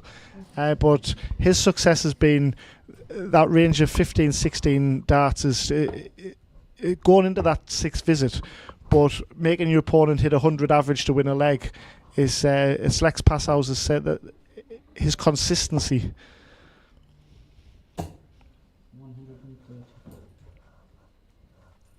Two of the biggest scorers in the JDC. The cherry on top of what's been a successful night here in Coventry. It would be no surprise to see that Jack Nankervis has a PB official high average of 101.92. That is very, very impressive indeed. He's had another one over 101 as well, as recently as Advanced Tour 12, where he beat Mitchell Lawrie 4-2. Saw Mitchell get the draw earlier on, but Mitchell's been absolute phenomenal on the tour. So these are the averages that these youngsters are spitting out on regular occurrences. And what a double-double that was for Lex Paeshuyse. World Championship finish that was. Yeah, I think he enjoyed that one. 100 checkout on tops for a 15 dart hold in his first leg. Yeah, the 101.92 came in Advanced Tour 8 in the quarterfinals against Jack Pete. Jack Pete, another one. Last 16 quarterfinals. And for them to take their next step, they're going to have to produce at some stage them kind of averages, because these boys at the top are doing that. Yeah, I mean, he's made massive strides this year, Jack. So whatever he's been doing or whatever he's changed or something is working, because there's been a significant improvement in his performance levels overall. He is on the ascendancy. Certainly one of the front runners, you'd feel, in the with the JDC vaults to make Leicester and to make the Morningside Arena. You would think so on the evidence so far. He's won both of the events so far in the JDC vault, and of course taking bookings, as Darren mentioned, for the second series of the JDC vault. Robbie at juniordarts.com. Get in early, spaces will be filling up quick. Yes, get involved. Nothing like that when we were youngsters, were there, Chris? Absolutely nothing. The odd token tournament at the odd holiday camp event. That was it. Butlands. Other holiday parks are also available. Well, misses, tops and tens to secure at least 1 point. How's Lex on tops? He was brilliant. It'd be 4. Well, that's 3 out of 3. Absolutely. And a bit like that match earlier on where the scoreline was 4-0. And although not quite that, but out the blue, we could be going the distance again. Yeah, well, I'm enjoying the mentality of Lex here. There was no panic to the start made by Jack, which was a very impressive one, averaging high 90s after 3 legs. He's just stuck to the task and taken opportunities. And you again, like you say, the body language in doing so, you wouldn't think that he was 3-0 up or 3-0 down, would you? No. So relaxed and fluent. Comfortable in his own skin. Yep.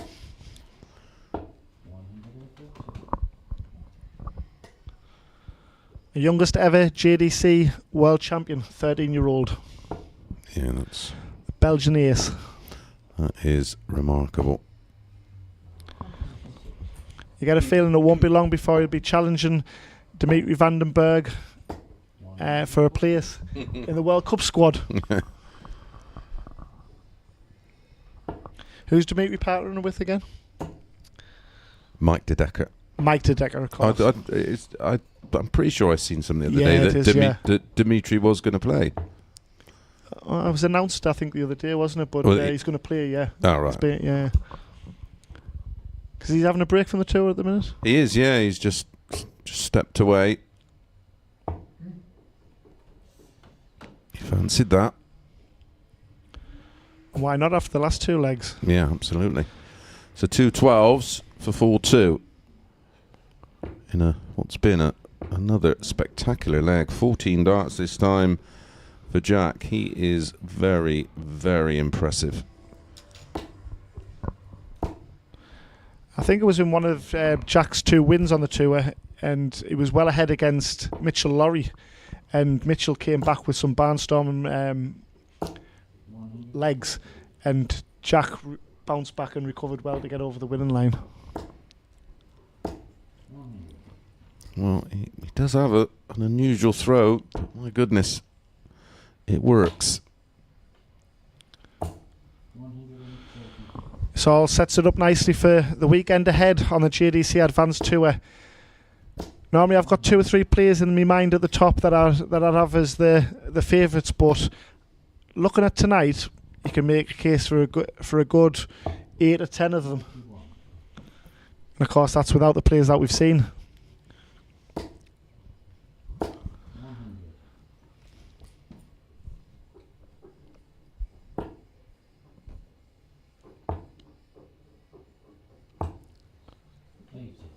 Got the likes of Mason Tees high up on the rank, and Nico Bado, the Gibraltarian, has been in fine form.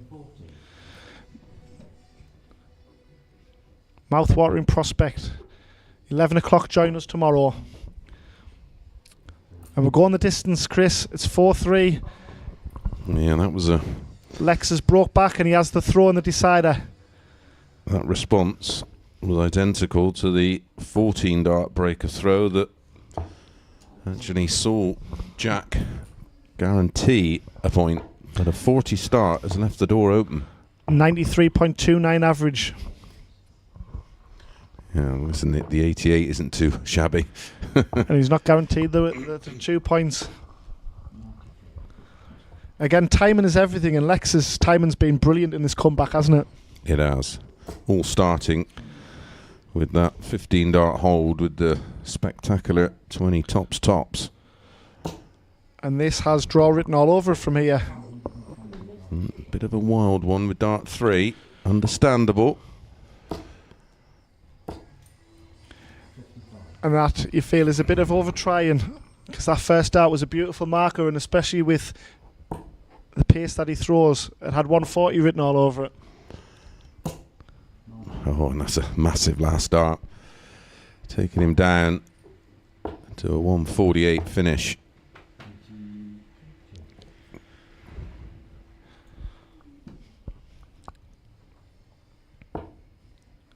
Shots on. This time Brilliantly he finds set up. the treble 20 with dart 3 to leave double 4 for a well-earned draw. I think the white flag or the towel has been thrown in, hasn't it, Chris? Brilliant comeback from our world champion.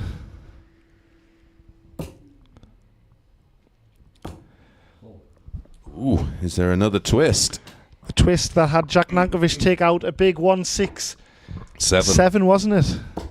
But he's going to rely on more misses here because Lex Paeshuyse is on double 2 for the point. 2-2s. Finds it with the first dart. Lex Paeshuyse gets his draw. Brilliant from Jack Nankervis. But that concludes our evening of JPL action here in Coventry. Thank you very much, Chris Mason. And I'll see you all tomorrow, everybody, 11 AM sharp for event number 13 of the JDC Advanced Tour. Good night. God bless.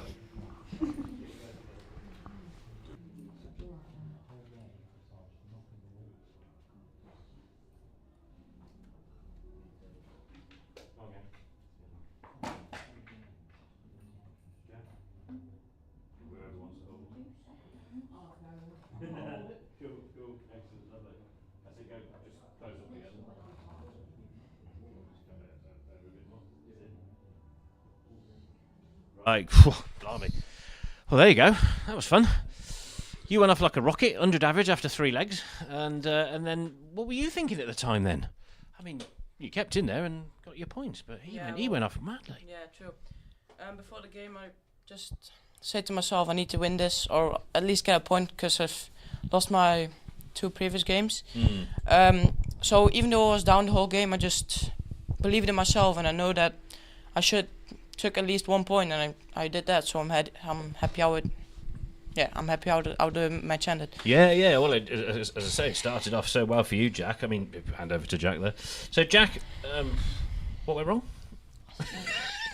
I'm not playing so well. I was unbelievable. I'm not normally a quick start. I normally go into a game. I just thought, what's happening? Then just a couple of things. Lex just started hitting trebles at times when he needed to. Then just a couple stray darts here and there. Just couldn't keep it where I wanted it to be.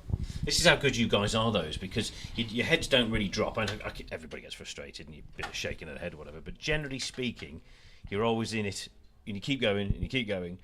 You've done it numbers of times, but Lex, I've not seen as much as Jack over the years, but boy, you stick in there, and as our current world champion, you must be delighted with the point, and as you say, back on from the last couple of weeks. So good. Yeah. Ready for the weekend then?